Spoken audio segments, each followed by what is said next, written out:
새로운 소식이 있어요. 쥐는 간지러움을 탑니다. 아, 무슨 뉴스 속보라고 생각하셨나요? 어쨌든 쥐의 중뇌에는 소위 웃음센터라는 것이 있는데 누군가 쥐를 간지럽히거나 쥐들이 재미있고 장난스러운 활동을 할 때 이 센터가 활성화돼요.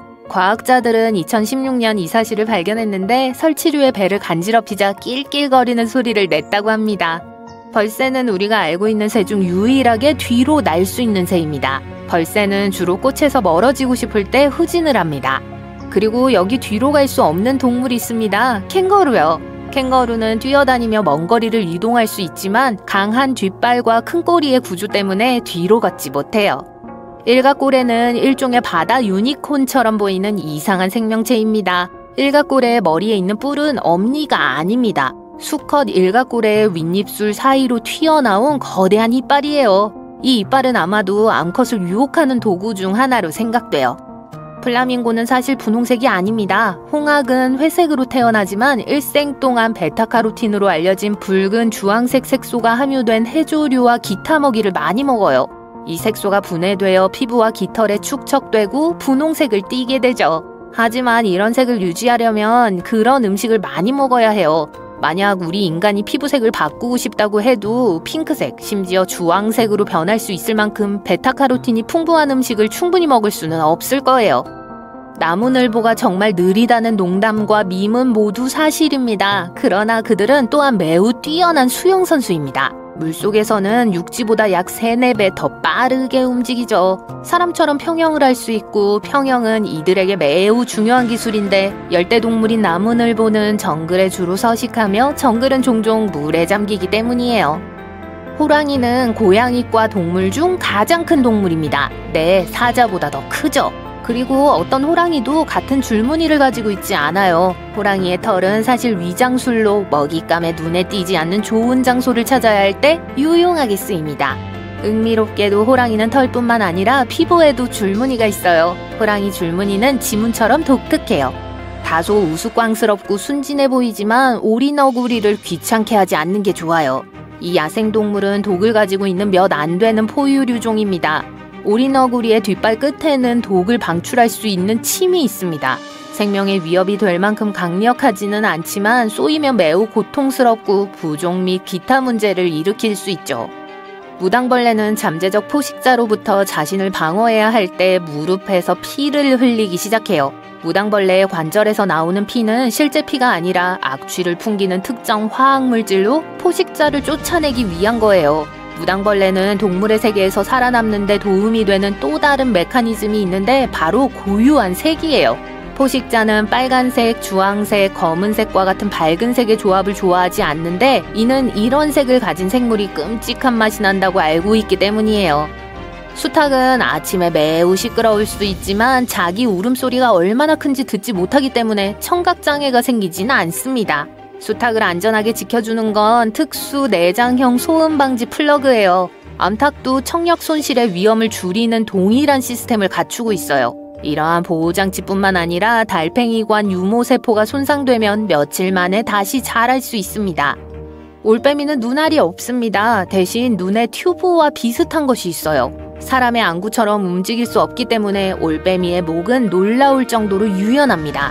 올빼미는 머리를 270도 회전할 수 있습니다. 이에 비해 인간은 겨우 180도밖에 회전할 수 없어요. 그래서 올빼미의 머리에는 특별한 혈관 시스템이 있어요. 고개를 너무 빨리 돌려 혈액순환이 차단되면 뇌에 신선한 혈액을 공급하기 위해서예요. 그냥 계속 헤엄쳐. 니모를 찾아서에서 도리가 이 노래를 불렀던 걸 기억하실 거예요. 도리는 상어가 아니었지만 일부 상어종이 이 말을 그대로 실천합니다. 마코상어, 백상아리, 고래상어 등은 계속 헤엄쳐야 하며 그렇지 않으면 호흡을 멈추게 돼요. 인간은 폐로 호흡을 하죠. 그리고 일부 상어는 협측 펌핑이라는 방식으로 호흡해요. 이것은 상어들이 입을 벌리고 헤엄친다는 걸 의미해요. 이렇게 하면 아가미를 통해 물이 흐르고 산소를 추출할 수 있어요. 지구상에서 가장 위험한 동물은 곰이나 상어, 이빨을 드러낸 호랑이가 아닙니다. 훨씬 더 작은 동물인 모기예요. 모기는 극도로 짜증날 뿐만 아니라 황열병, 말라리아, 댕기열과 같은 심각한 질병을 옮깁니다. 매년 수십만 명의 사람들이 이러한 질병과의 전쟁에서 살아남지 못하고 사망해요. 또한 모기는 흰개미와 개미를 제외한 다른 모든 생물보다 전 세계적으로 더 많은 수를 차지하고 있습니다.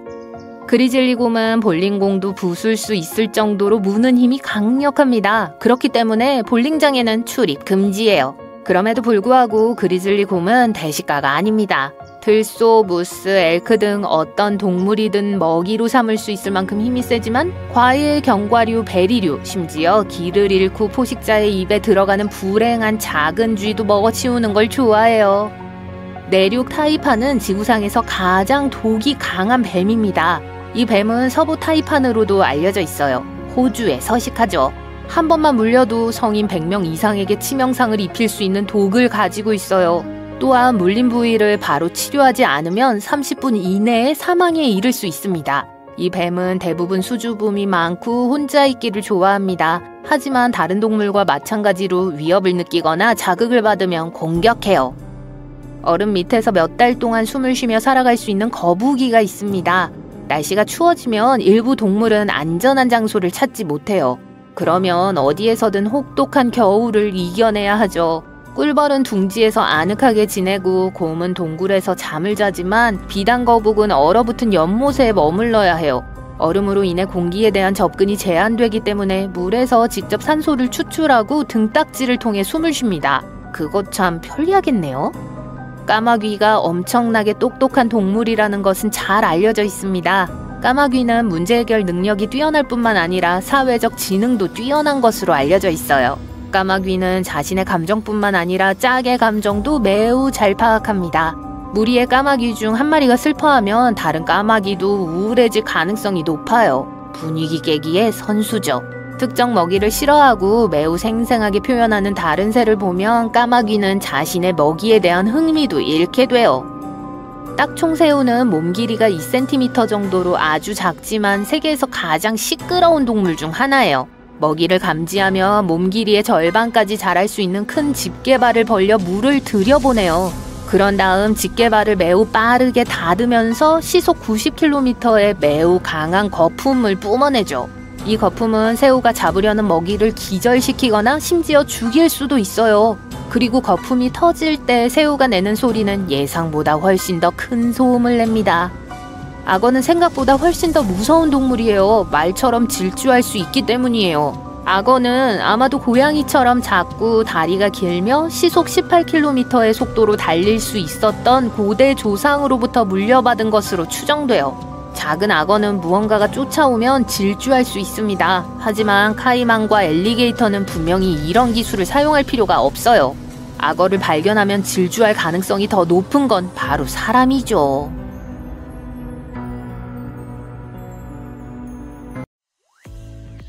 일 년 중 그때가 다시 찾아왔어요. 봄맞이 대청소 시간. 밖으로 나가면서 창문 위에 있는 거미줄을 치우려고 빗자루와 쓰레받기를 들고 갑니다. 이번에는 깨끗이 없애버릴 거예요. 거미줄을 차례로 걷어내다가 처마와 현관 아래 괴상한 모양의 진흙이 박혀있는 것을 발견하게 됩니다. 이게 뭐죠? 그러다가 문득 생각이 납니다. 이건 진흙 미장이 벌이 틀림없어요. 그렇게 많은 둥지가 나란히 놓여있다면 주변에 벌떼가 있을 거라고 생각할 거예요. 다행히도 진흙 미장이 벌은 혼자 생활하는 곤충입니다. 휴, 그 작은 진흙집들은 마비된 거미들로 가득 차 있어요. 때로는 최대 500마리의 거미들이 그 안에 갇혀서 벌의 새끼들이 부화될 날을 꼼짝없이 기다리게 되죠. 만약 둥지에 구멍이 있다면 둥지가 사용 중이 아니거나 오래된 것이란 뜻인데 진흙 미장이 벌은 둥지를 떠날 때 구멍을 만들기 때문입니다. 진흙집을 없애려면 벌이 그다지 활동적이지 않은 밤까지 기다리는 게 좋아요. 이 벌들은 꽤 온순한 편이지만 위협을 느낀다면 쏘는 것을 주저하지 않을 거예요. 누군가 곤충을 만들다가 다음 부분을 깜빡한 것처럼 보이는 땅강아지는 그 생김새가 마치 외계에서 온 것 같아요. 두더지 같은 발톱에 귀뚜라미 같은 몸, 새우 같은 머리를 갖고 있는 땅강아지는 곤충계의 오리너구리라고 할 수 있어요. 독이 없고 손으로 잡아 가두려고 할 때만 물 거예요. 하지만 정말 귀찮게 한다면 다른 수술을 쓸 수 있습니다. 바로 날개에 말이죠. 날개로 고약한 냄새가 나는 갈색 액체를 발사할 수 있거든요. 스컹크처럼 말이에요. 그러니 알아서 여러분의 집을 떠나도록 내버려두면 청소해야 할 일이 없을 거예요. 해안가 바위 사이의 웅덩이는 온갖 종류의 식물과 동물로 가득 차 있습니다. 불가사리, 해초, 소라게, 작은 물고기, 그리고 온갖 종류의 문어들이 살아요. 만약 이 작은 파란 고리 문어를 발견하거든 그대로 내버려 두는 것이 가장 좋아요. 파란 형광색으로 반짝이는 데는 이유가 있어요. 이 작은 문어는 청산가리보다 1000배나 강한 독을 가지고 있는데 해독제가 없습니다. 막대기로 찌르거나 손으로 집으려고 하지 마세요. 병원 아니 시체 안치소에 가고 싶지 않다면요. 육지의 뱀도 무섭지만 바다뱀은 전혀 다른 수준입니다. 인도양과 태평양에서 발견되는 약 50여 가지 종의 바다뱀이 있는데 위험한 만큼이나 아름답습니다. 다행히도 사람에게는 별로 관심이 없어 보여요. 두부와 바다뱀은 분명히 바다에서 가장 독성이 강한 뱀이지만 부리바다뱀도 그에 못지 않습니다. 코브라에게 물린 건 애들 장난처럼 보이게 만드는 엄청난 독을 가지고 있습니다. 이 두 뱀의 독은 매우 위험해요. 독이 인간에게 어떤 증상을 일으키는데 몇 시간이 걸릴 수 있다는 것은 다행입니다. 만일 이 뱀들이 잠수복을 뚫고 물 수 있다면 말이죠. 만약 이 파리가 발에 앉으면 여러분은 비명을 지를지도 몰라요. 당연한 거예요. 전갈파리는 이름에서 알 수 있듯이 전갈의 침처럼 생긴 구부러진 꼬리를 가지고 있습니다. 하지만 안심하세요. 이건 짝짓기를 위해서만 사용돼요. 또한 길고 부리 같은 머리를 사용해서 거미줄에서 훔친 곤충을 먹습니다. 완벽한 파트너를 찾기 위해 초콜릿 상자와 꽃 같은 선물을 주는 걸 좋아해요. 그 선물이 침이라는 사실만 제외하고요.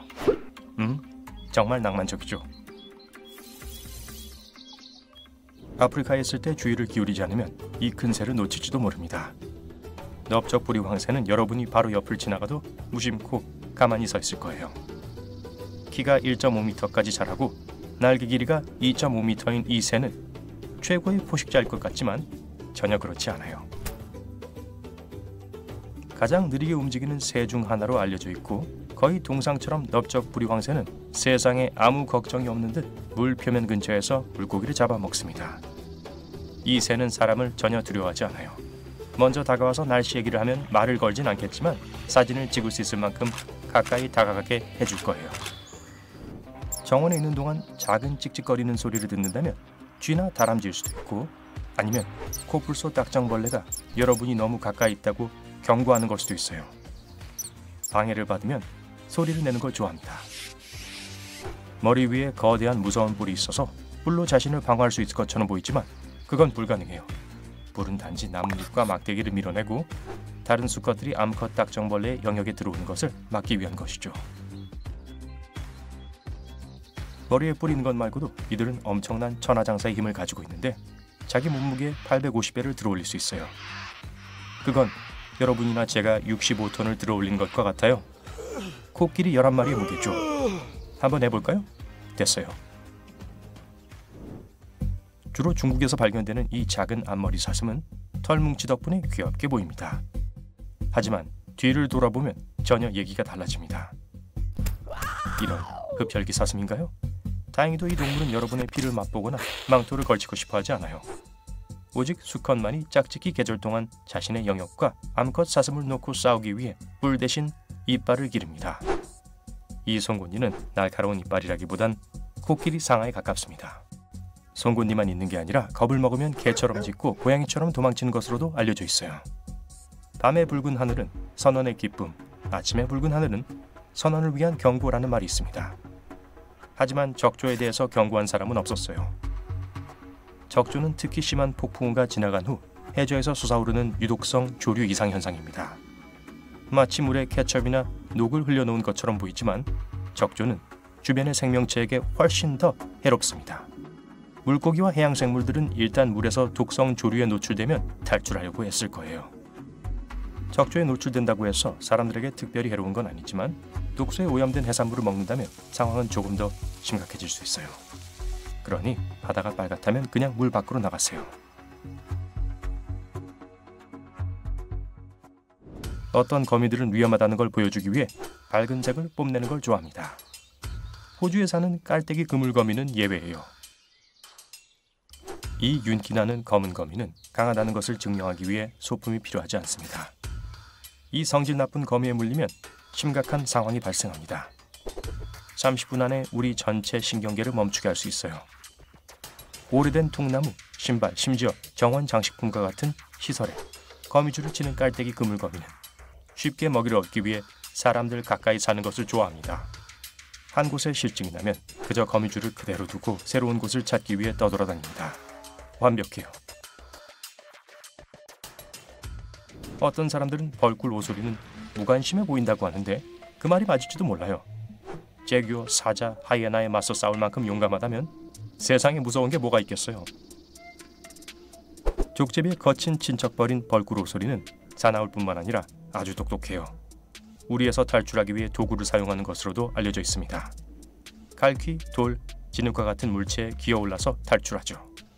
스컹크와의 신체적 유사성 외에도 벌꿀 오소리는 강력한 악취를 내뿜는 꼬리 부분에 있는 위험한 분비선을 자랑합니다. 그래서 벌꿀 오소리는 터프하고 악취가 나고 피부가 극도로 잘 늘어나고 강합니다. 그리고 무엇보다도 전갈과 뱀에 대한 강한 면역력을 가지고 있습니다. 만약 벌꿀 오소리와 마주친다면 최선의 방법은 그냥 내버려 두는 거예요. 그거 말고 뭘 할 수 있겠어요? 딸기 앤 크림 곰팡이에 대해 들어본 적 있나요? 없다고요? 그럼 다른 이름은 어때요? 잇몸 출혈 버섯이요. 이 곰팡이는 독성은 없지만 너무 쓴맛이 나서 한번 먹어보면 다시는 먹지 않을 거예요. 이 하얀 버섯은 어리고 아직 자라고 있을 때 구멍에서 빨간 젤리가 나오는 것처럼 보입니다. 이 끈적끈적한 액체는 물을 너무 많이 흡수해서 위로 올라오는 수액이에요. 다 자란 버섯은 이것에 비하면 따분한 베이지색입니다. 버섯 모자 아래 포자가 생산되는 곳에는 이빨처럼 생긴 구조물이 있어서 모양을 더 이상하게 만듭니다. 태즈메니아 데블은 포식자로부터 위협을 받거나 다른 수컷과 싸우거나 저녁 식사 자리에서 성질이 나쁜 것으로 유명합니다. 이빨을 드러내며 덤비고 한밤중에 소름 끼치는 소리를 내기 때문에 악마, 데블이라고 불립니다. 또한 구할 수 있는 거의 모든 것을 먹어치웁니다. 습관적으로 사람을 공격하진 않지만 궁지에 몰리면 스스로를 방어할 거예요. 무는 힘이 아주 강하기 때문에 절대 피해자가 되고 싶지 않을 거예요. 다행인 것은 태즈메니아 데블도 도망가는 편을 선택할 거라는 사실이죠.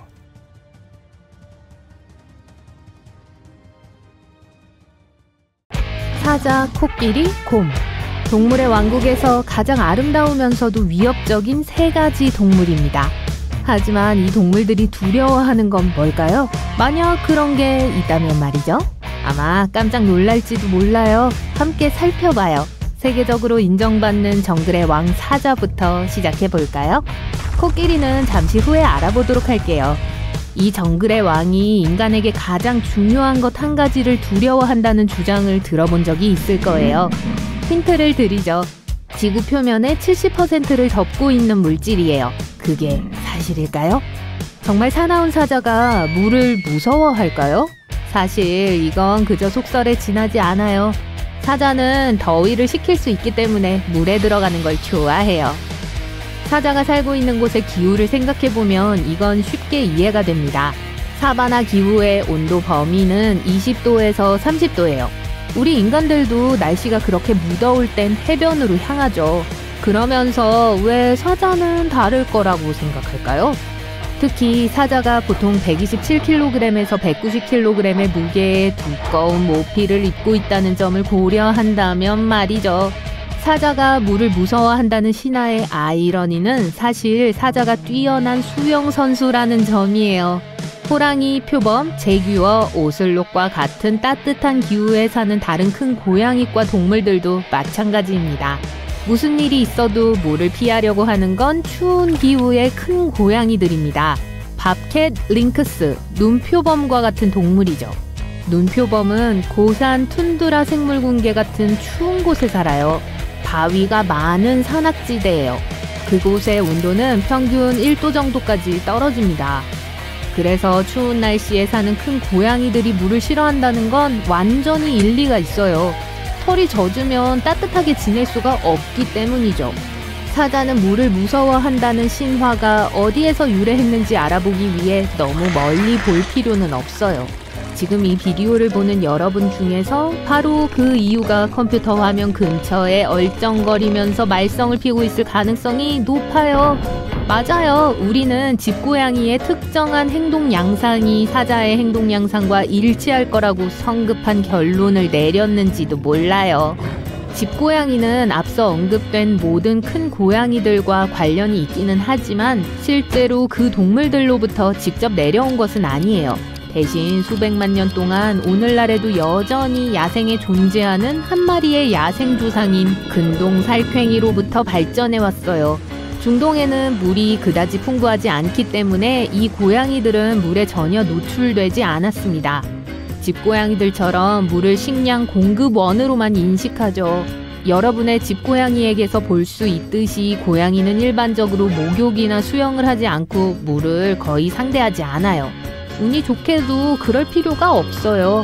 집고양이들은 혀를 사용하여 몸을 청소합니다. 혀에 작은 갈고리 모양의 돌기가 있어서 이렇게 할 수 있어요. 뭉친 털을 빗어주고 털을 깨끗하고 달콤한 향이 나고 전체적으로 깨끗하게 유지하는 것을 돕습니다. 고양이는 일반적으로 개인주의적인 동물이에요. 여러분은 아마 지금 화면에 대고 소리를 지르고 있을지도 몰라요. 여러분의 고양이가 물을 좋아한다고요? 분명히 가능해요. 어떤 고양이들은 심지어 물장난하기를 좋아합니다. 예를 들어 수도꼭지에서 떨어지는 물방울이나 목욕 거품 같은 거요. 다른 고양이보다 물을 즐기는 것으로 알려진 특정한 종류의 집고양이가 있어요. 예를 들어 터키시 방 고양이는 수영하는 고양이로도 잘 알려져 있어요. 이 품종은 열을 식히기 위해 터키의 반 호수에서 수영을 하면서 물에 대한 친화력을 키웠다고 전해집니다. 이 호수는 이 고양이 품종이 진화한 지역에 있어요. 고양이가 쉽게 다룰 수 있는 문제로 넘어가 볼게요. 여러분은 쥐 공포증에 대해 들어본 적 있나요? 생쥐나 쥐에 대한 두려움을 가리키는 말이죠.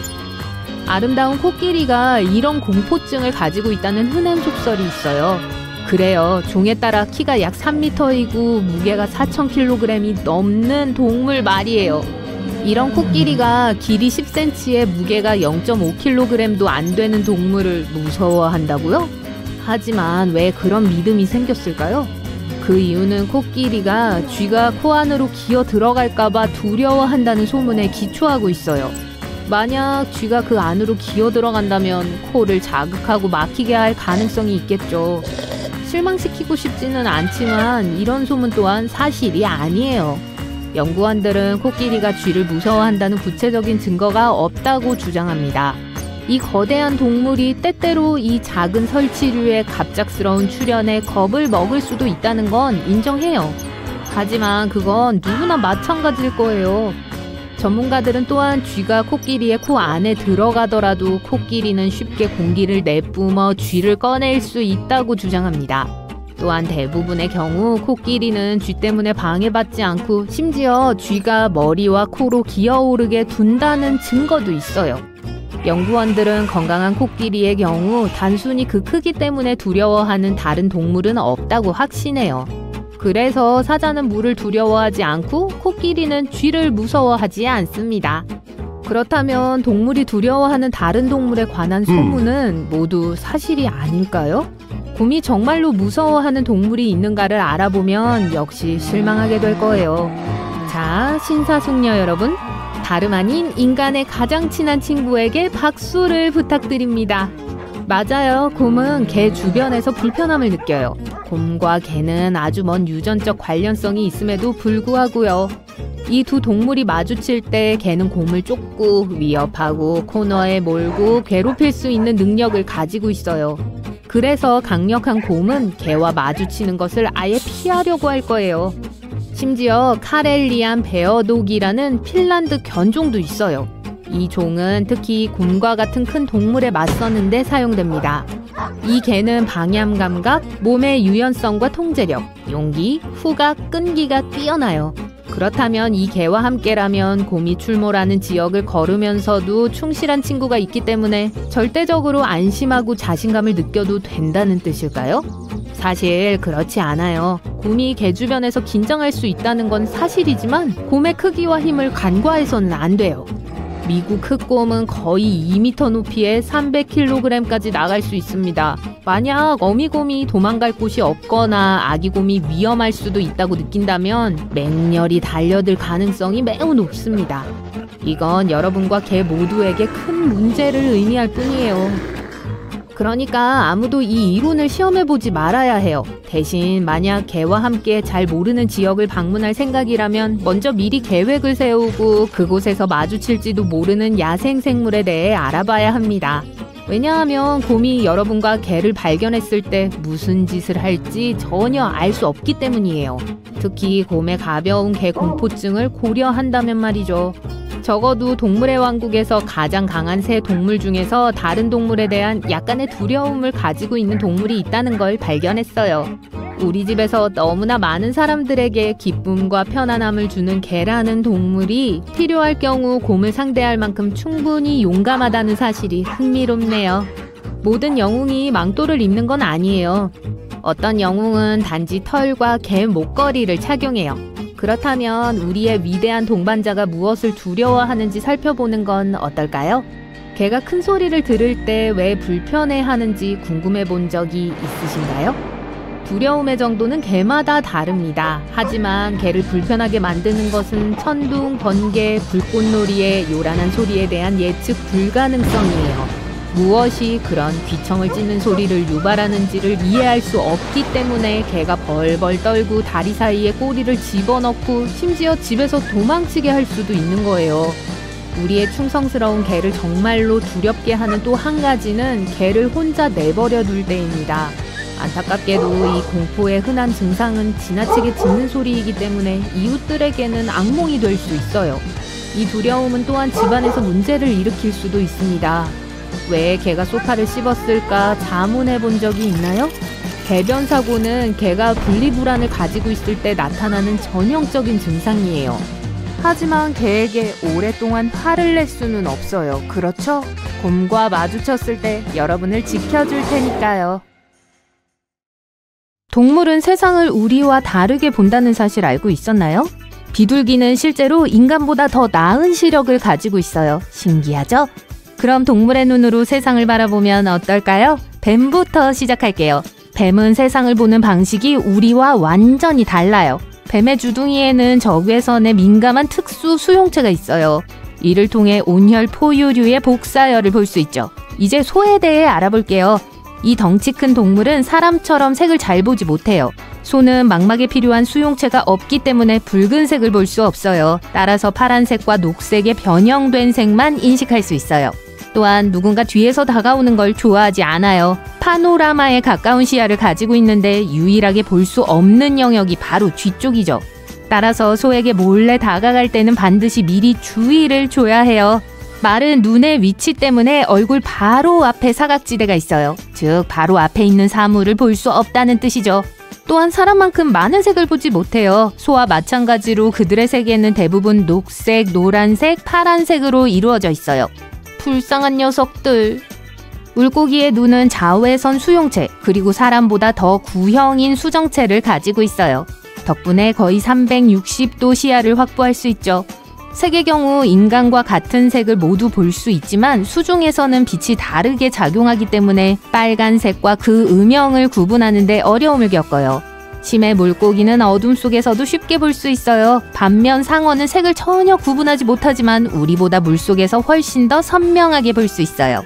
새는 세상을 보는 아주 독특한 방법을 가지고 있어요. 인간과 달리 새는 자외선을 볼 수 있어요.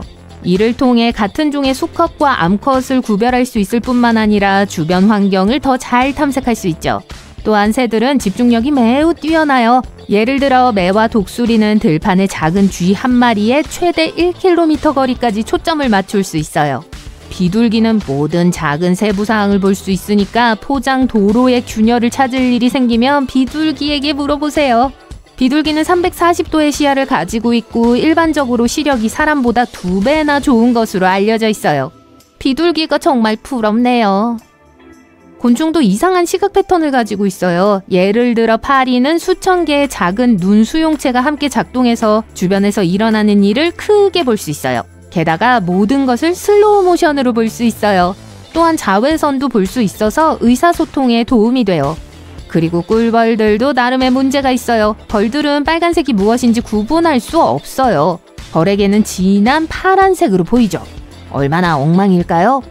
자, 쥐들이에요. 이 작은 쥐들은 빨간색을 볼 수 없지만 그게 가장 이상한 부분은 아니에요. 쥐의 눈은 저절로 움직이기 때문에 항상 두 개를 보고 있어요. 벽에 부딪히지 않는 게 신기하지 않나요? 고양이는 빨강이나 초록색은 보지 못하지만 갈색, 노란색, 파란색은 잘 볼 수 있어요. 게다가 시야가 넓기 때문에 사람보다 더 많은 측면을 들여다볼 수 있죠. 그뿐만이 아니에요. 밖이 칠흑같이 어두워지면 고양이는 닌자처럼 변신해서 사람보다 6배나 더 잘 볼 수 있어요. 고양이의 동공은 마법처럼 모든 조명에 적응해요. 이제 개에 대해 이야기해 볼게요. 이 털복숭이 친구들은 빨간색이나 주황색은 볼 수 없지만 파란색과 보라색은 잘 구분해요. 게다가 40가지 회색 음영을 구분할 수 있어요. 쉬운 가지 색은 아니지만 여전히 인상적이죠. 비슷한 얘기로 개구리는 정말 까다롭게 먹어요. 움직이지 않는 음식은 먹지 않죠. 맛있는 벌레 뷔페에 둘러싸여 있어도 벌레들이 꿈틀거리지 않으면 눈도 깜빡이지 않죠. 그리고 개구리는 관찰력이 뛰어난 동물도 아니에요. 개구리에게 그림자처럼 중요하지 않은 것이 있다면 쳐다보지도 않아요. 카멜레온은 서로 독립적으로 움직일 수 있는 눈을 가지고 있기 때문에 고개를 돌리지 않고도 주변의 모든 것을 볼 수 있어요. 심지어 더블 피처 영화처럼 앞과 뒤의 두 이미지를 동시에 볼 수도 있죠. 꽤 인상적이지 않나요? 카멜레온처럼 갑자기 360도 시야를 갖게 된다면 어떻게 하시겠어요? 댓글로 공유해주세요. 메갈로돈은 지구상에서 가장 크고 사나운 괴물 중 하나였어요. 강력한 턱, 날카로운 이빨, 거대한 크기. 하지만 어떤 소리를 냈는지는 아시나요? 진동 소리로 수중 세계에 침투하면서 얼마나 크게 으르렁거렸을지 상상해보세요. 이 소리와 비슷한 건 아무것도 없었어요. 메갈로돈은 목소리가 없었어요. 상어였고 상어는 소리를 내는 기관이 없어요. 소리 없는 위험이었죠. 하지만 소리가 나지 않음에도 불구하고 네, 맞아요. 그걸 들을 수 있었을 거예요. 따라와 보세요. 이제 여러분은 물속에서 주먹을 움켜쥐고 손을 들어 빠르게 아래로 내리고 있어요. 이제 주먹 대신 큰 잠수함이 있고 선체의 매끄러운 표면을 흐르는 물소리를 듣는다고 생각해보세요. 그게 메갈로돈의 소리였어요. 괴물이 수면으로 헤엄쳐 나와 턱을 벌리고 있을 때 마치 폭포 같은 소리가 났어요. 거대한 상어는 빠른 속도로 헤엄쳤어요. 물이 입과 아가미를 통과할 때 마치 흐르는 강물처럼 들렸죠.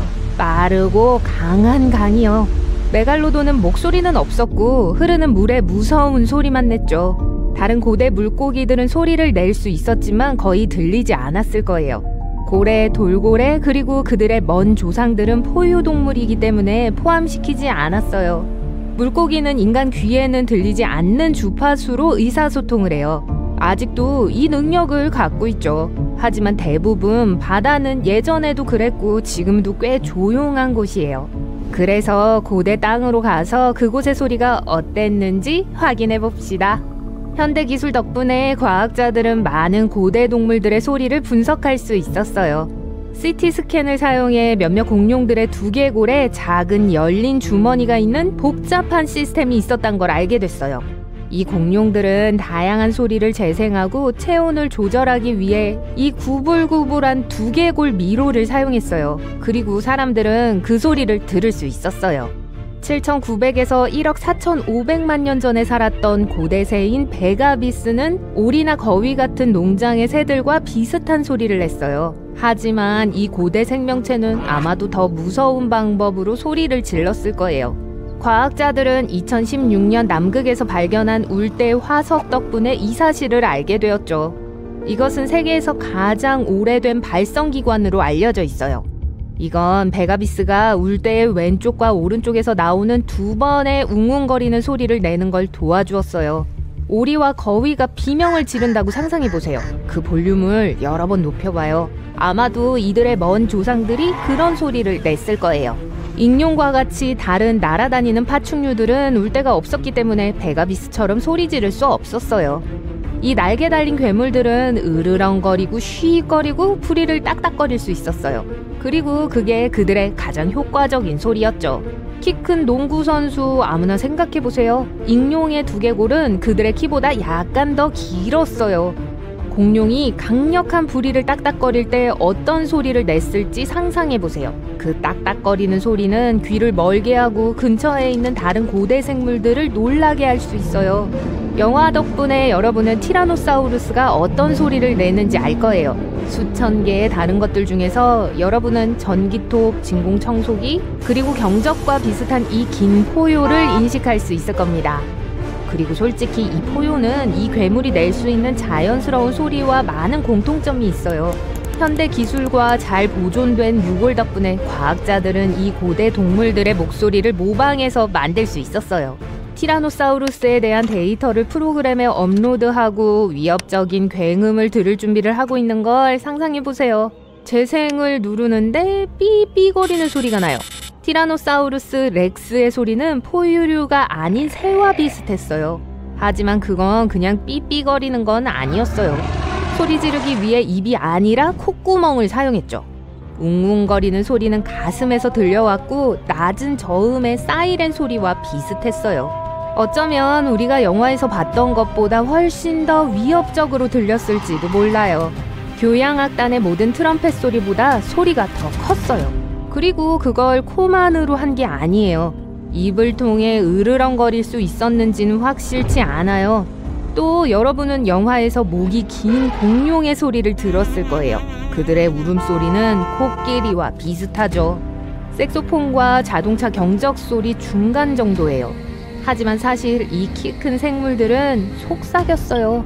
거의 모든 포유류는 후두 신경 덕분에 소리를 내요. 이 신경은 목을 따라 내려가서 흉부의 혈관을 돌아 후두부로 돌아와요. 간단히 말해서 뇌가 신호를 주면 소리가 입에서 나오기 전에 몸을 따라 2배 거리를 지나온다는 거예요. 그리고 이제 목이 긴 공룡을 생각해보세요. 5층 건물 높이였죠. 하지만 음성 신호는 10층 거리에 도달해야 했어요. 이 긴 여행을 하는데 시간이 많이 걸렸죠. 그리고 이게 공룡의 포효에 영향을 미쳤어요. 그래서 이 공룡들은 소리를 내고 싶을 때 그냥 쉬익 하는 소리를 냈어요. 그리고 이건 아마도 거대한 독사와 소리가 비슷했을 거예요. 하지만 과학자들이 얻은 가장 상세한 소리는 파라사우롤로푸스의 것이에요. 머리 뒤에 있는 이 긴 벼 때문에 여러분은 이 초식 공룡을 알 거예요. 우린 영화나 다큐멘터리에서 공룡이 적과 싸우기 위해 그걸 사용하는 걸 봤죠? 어떤 과학자들은 나무에서 과일이나 잎을 떨어뜨리기 위해 벼슬 사용했다고 믿어요. 다른 사람들은 공룡이 후각을 향상시키기 위해서 그걸 사용했다고 생각했죠. 하지만 알고 보니 자기 방어 기술과 싸움 외에도 다양한 음조로 크고 무서운 소리를 내기 위해 벼슬 사용했던 거였어요. 이것의 단단한 조직 구조 덕분에 과학자들은 이걸 환상적으로 정확하게 재현했어요. 목소리를 가진 거의 모든 생명체는 소리를 내기 위해 부드러운 기관을 사용해요. 그리고 이 연조직들은 빠르게 분해돼요. 파라사우룰로푸스는 단단한 조직을 가지고 있었어요. 이 두개골을 발견했을 때 콧구멍에서 볕까지 이어졌다가 콧구멍으로 돌아가는 관을 발견했어요. 구부러진 관악기인 크럼혼 같았죠. 이걸로 공룡이 소리를 크게 하기 위해 머리 뒤에 있는 벼슬 사용했다는 게 증명되었어요. 벼은 친척들이 숲에서 들을 수 있도록 그 트럼펫 소리를 낼 수 있게 해줬죠. 저음과 고음으로 콧노래를 불렀어요. 색소폰과 트럼펫 소리를 거위 소리, 자동차 경적 소리, 저주파로 섞은 후 음량을 여러 번 높여요. 그게 바로 파라사우롤로푸스의 소리예요. 4학년 때 우리 학교 밴드도 그런 소리였죠. 사담이에요. 인터넷에서 이 공룡의 다양한 음조와 음색을 들을 수 있어요. 복잡한 사회적 연결을 만들기 위해 다양한 톤의 소리를 사용했어요. 의사소통을 하고 서로를 알아보고 위험을 경고하거나 반대로 우호적인 의사를 나타낼 수 있었죠. 우린 고대 파충류들이 어떤 소리를 냈는지 알아봤어요. 하지만 고대 곤충들은 어땠을까요? 물론 성대는 없었어요.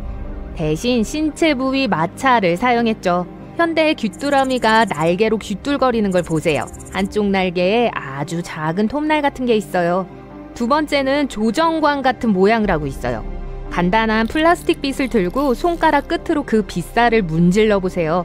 귀뚜라미도 같은 원리로 소리를 내요.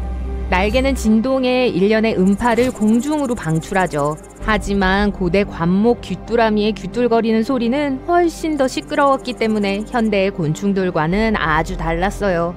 귀뚤거리는 소리가 마치 호루라기 같았어요. 또 고주파 덕분에 폐쇄 무선 채널을 통해 비밀리에 의사소통할 수 있었죠. 여러분이 이걸 들었다면 잠들기 아주 힘들었을 거예요. 이제 현대의 귀뚜라미는 소리의 고주파수를 늘려서 그렇게 시끄럽지는 않아요. 높은 음파는 멀리 퍼지지 않기 때문에 박쥐가 곤충의 소리를 들을 위험을 줄여줘요. 그때의 정글 소리가 어땠을지 상상을 한번 해보세요. 귀뚜라미의 큰 울음소리가 귀를 아프게 해요. 그런 뒤에 브라키스사우루스의 쉬익거리는 소리가 들려요. 익룡의 딱딱거리는 소리가 천둥치듯 하늘을 흔들어요. 그러다가 정글 어디선가 다양한 톤의 트럼펫 소리를 들을 수 있어요. 파라사울롤로푸스가 서로 소통하는 소리예요. 그러고 나서 큰 티라노사우루스의 사이렌 소리에 겁을 먹죠. 정말 시끄럽네요. 이런 상황에선 아마 평안을 찾을 수 없었을 거예요. 다행히도 인간은 수백만 년 후에 나타났어요. 그나저나 과학자들은 우리의 먼 조상들이 어떤 소리를 냈는지 알아내고 이해했어요. 그들은 네안데르탈인의 뼈에 있는 입, 코, 목에 들어있는 기능들을 주의 깊게 조사했어요. 그들의 목소리는 우리와 비슷했지만 성인 네안데르탈인의 발성 범위는 2~3살 정도였어요. 자음 없이 웅얼거리는 듯 했죠. 두개골의 연구는 네안데르탈인의 소리를 정확하게 재현할 수는 없었지만 2007년 과학자들은 그들의 뼈에서 DNA 샘플을 추출했어요. 그들은 인간의 말에 대응하는 유전자 변형을 발견했어요. 과학자들은 네안데르탈인들이 우리 가계도인 호모 사피엔스와 싸웠다고 믿고 있어요. 싸움의 결과로 그 종이 멸종되었죠. 하지만 발견된 유전자는 그들이 서로 다른 연결고리를 가질 수도 있다는 걸 보여줘요.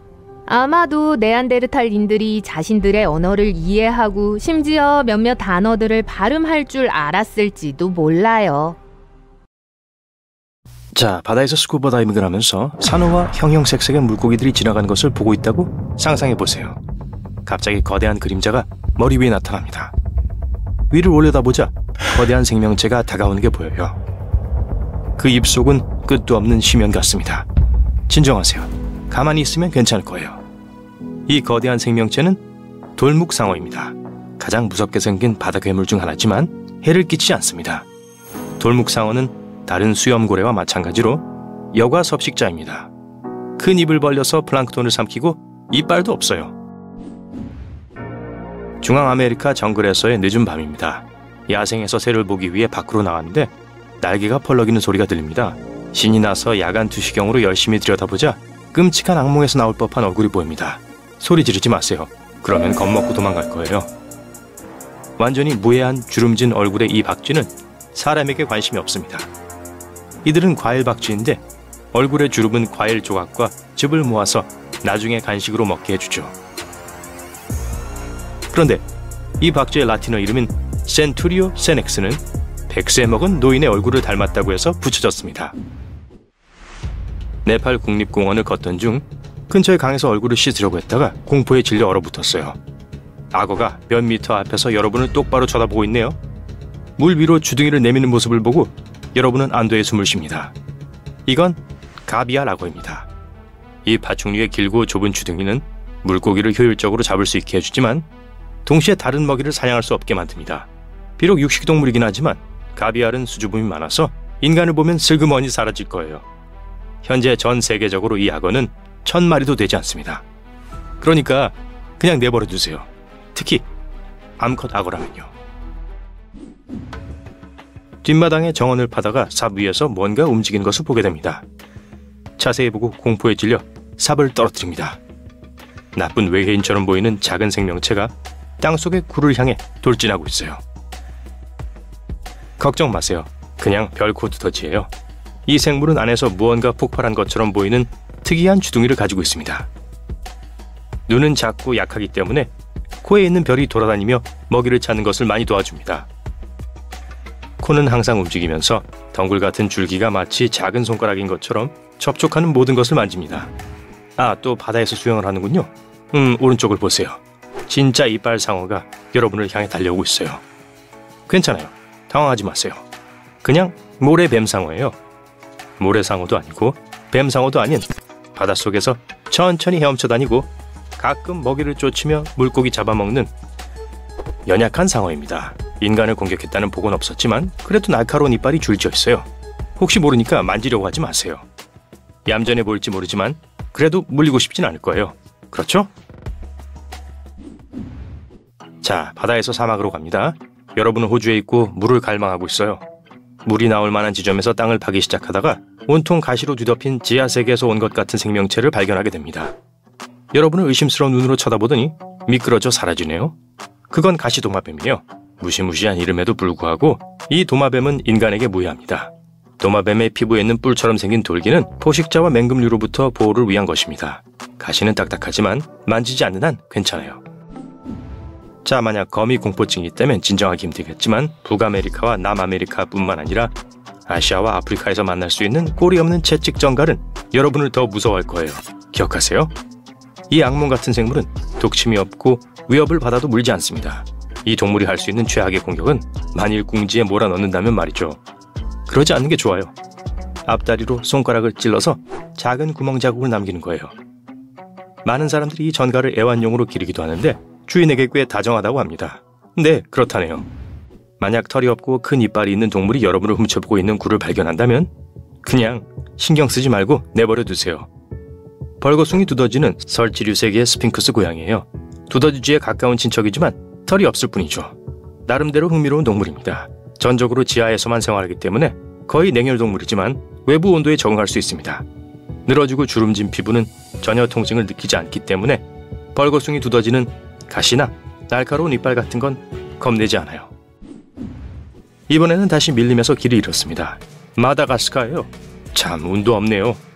밤이 깊어 피난처를 찾습니다. 쉼터를 지을 만한 나무를 찾았다고 생각했는데 공포에 질려 얼어붙고 맙니다. 검고 기다란 손가락이 달린 손이 머리 위 나뭇가지에 나타나서는 두 개의 커다랗고 노란 눈이 여러분을 내려다보고 있어요. 곧 털이 덥수룩한 얼굴을 보고 그저 여우 원숭이라는 것을 깨닫습니다. 더 정확히 말하자면 아이죠.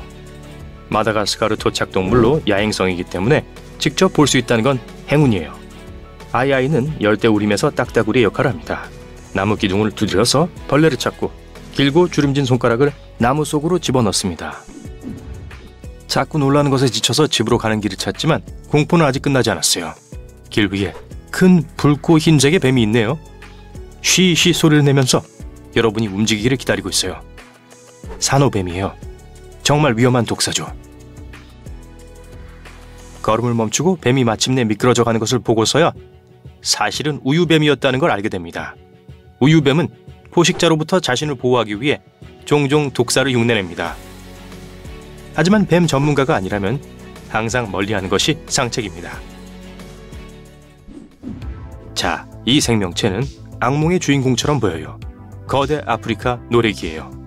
크기도 크고 광택이 나는 검은색에 작고 꼬물거리는 수백 개의 다리를 가지고 있습니다. 만일 커다란 눈이 있었더라면 귀여웠을지도 몰라요. 아마도 그래서 많은 사람들이 애완용으로 기르고 있는지도 모릅니다. 게다가 보통 10년까지 살기 때문이기도 하죠. 거대 노래기는 물지 못합니다. 유일한 방어수단은 단단한 공 모양으로 몸을 구부리고 피부 속 모공에서 자극적인 액체를 분비하는 것뿐이에요. 만약 만지게 되면 눈이나 코를 비비지 마세요. 아주 굵게 할 거예요.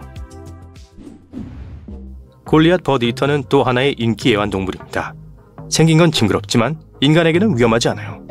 세계에서 가장 큰 거미 중 하나이며 이름에서 알 수 있듯이 가끔 먹이로 작은 새를 사냥합니다. 하지만 새는 규칙적인 식단에 포함되지 않아요. 이 거미는 벌레와 양서류를 선호합니다. 하지만 겁을 주지 않도록 하세요. 여전히 자기 방어수단으로 물거나 가시 같은 털을 쏠 수 있어요. 물리면 말벌에 쏘인 것과 비슷하고 털은 피부에 심한 자극을 줄 수 있습니다. 하지만 대부분 이 온순한 거대 거미는 수줍음이 많아서 사람을 보면 기어서 도망갈 거예요. 오, 이런 또 다른 뱀이 다가오네요. 아주 빨라요. 뒤돌아서 뛰어가려고 하다가 거대한 8개의 다리를 가진 거미가 뱀의 길을 가로막고 뛰어드는 것을 보게 됩니다. 이건 또 다른 종류의 거미인데 생긴 게 뱀보다 더 무시무시해요. 바로 낙타거미예요. 거미도 전갈도 아닌 이 동물은 별도의 과에 속합니다. 많은 도시괴담의 주인공이 되기도 했지만 실제로는 독이 전혀 없어요. 물론 물 수도 있고 그 힘이 상당히 강하지만 인간에게 무는 것 이외에는 별로 해를 끼치지 못합니다. 낙타거미는 모래 속에 숨고 굴을 파고 무방비 상태의 도마뱀, 무척추동물, 그리고 심지어 뱀까지 덮칩니다. 그리고 이제 쥐며느리를 상상해보세요. 별로 예쁜 벌레는 아니지만 작으니까 괜찮아요. 하지만 만약 10배나 더 크다면 어떨까요? 아니요, 절대 괜찮지 않을 거예요. 그런데 그런 생물은 실제로 존재하는데 바로 거대 등강류입니다. 다행히도 깊고 어둡고 차가운 물속에 숨어있기 때문에 뒷마당에서 볼 일은 절대 없을 거예요. 거대 등강류가 그렇게 크게 자란 이유는 심해 거대증 때문입니다. 깊은 물에 사는 생물은 엄청난 물의 압력, 극도로 추운 온도, 먹이 부족을 견뎌야 하기 때문에 신진대사가 느려집니다. 등강류는 거의 움직이지 않고 작은 벌레나 갑각류 동물이 닿을 수 있는 곳으로 다가올 때까지 기다렸다가 잡아먹습니다. 겉모습은 지하세계에 여러 개의 다리가 달린 괴물처럼 보이지만 거대 등강류는 설령 원한다고 해도 여러분을 해칠 순 없습니다. 그냥 쓰다듬어 주세요. 사자, 개, 고양이 등 모든 포유류들은 편안한 자세로 잠을 잡니다. 하지만 고래는 아니에요. 이 고래들, 물에 둥둥 떠있는 거대한 빵덩어리처럼 보이지 않나요? 한 잠수사가 캐리비안 바다에서 이 고래를 우연히 마주쳤다고 하는데요. 6마리의 고래가 수심 20m 아래에서 꼬리를 내린 채 똑바로 서 있는 모습이었죠. 과학자들에 따르면 향유고래는 낮잠을 잘 때 이런 자세를 10분에서 15분 동안 유지한다고 합니다. 움직이지도 숨도 쉬지도 않아요. 하지만 하루 중 겨우 7%만 잠을 자는데 쓰죠. 다른 포유류들보다 훨씬 적은 수면 시간이에요. 보통 향유고래는 물속에서 평화롭게 쉬고 휴식을 취하며 다른 해양동물 근처를 헤엄쳐 다닙니다. 움직이면서 잠을 잘 때는 사실 잠깐 낮잠을 자는 거예요. 향유고래는 보통 수면 근처에 머물며 너무 깊이까지는 들어갈 수 없습니다. 깊은 곳에서는 백상아리가 잠을 자거나 사냥을 하거든요. 잠깐 자는 동안 골칫거리를 떠올리고 싶진 않을 거예요. 게다가 물은 깊어질수록 수온이 낮아지는데 고래들은 큰 몸의 온도를 유지할 수 있게 해줄 따뜻한 환경이 필요합니다. 혼자 있을 때 돌고래는 숙면의 단계를 거치게 됩니다. 보통 밤에 자고 한 번에 딱 몇 시간만 자는 편이죠. 돌고래는 잘 때 수면 근처에서 잠을 자요. 그리고 뇌의 반쪽과 그 부분과 이어진 반대편 눈을 감죠. 다른 눈은 낮은 수준의 경계 상태를 취합니다. 원하지 않는 손님이 가까이 온다면 깨서 대응할 준비를 해야 하니까요. 깨어있는 뇌의 부분은 또한 신선한 공기를 마시기 위해 수면 위로 올라갈 때가 되었다는 신호를 보내주기도 합니다. 해양 포유류에게는 숨구멍이 있습니다. 원할 때 언제든지 열고 닫을 수 있는 피부판이죠. 사람들은 자동적으로 숨을 쉬고 잠을 잘 때도 몸은 무엇을 해야 하는지 알고 있어요. 하지만 고래와 돌고래는 자율호흡 체계를 가지고 있습니다. 숨을 들이마시려면 의식적으로 수면 위로 올라가야 한다는 뜻이죠. 그리고 숨을 쉬러 올라갈 시간이라는 걸 알 수 있도록 뇌의 한 부분은 항상 깨어 있어야만 해요. 고래와 돌고래는 다른 동물보다 훨씬 더 오래 숨을 참을 수 있는데요.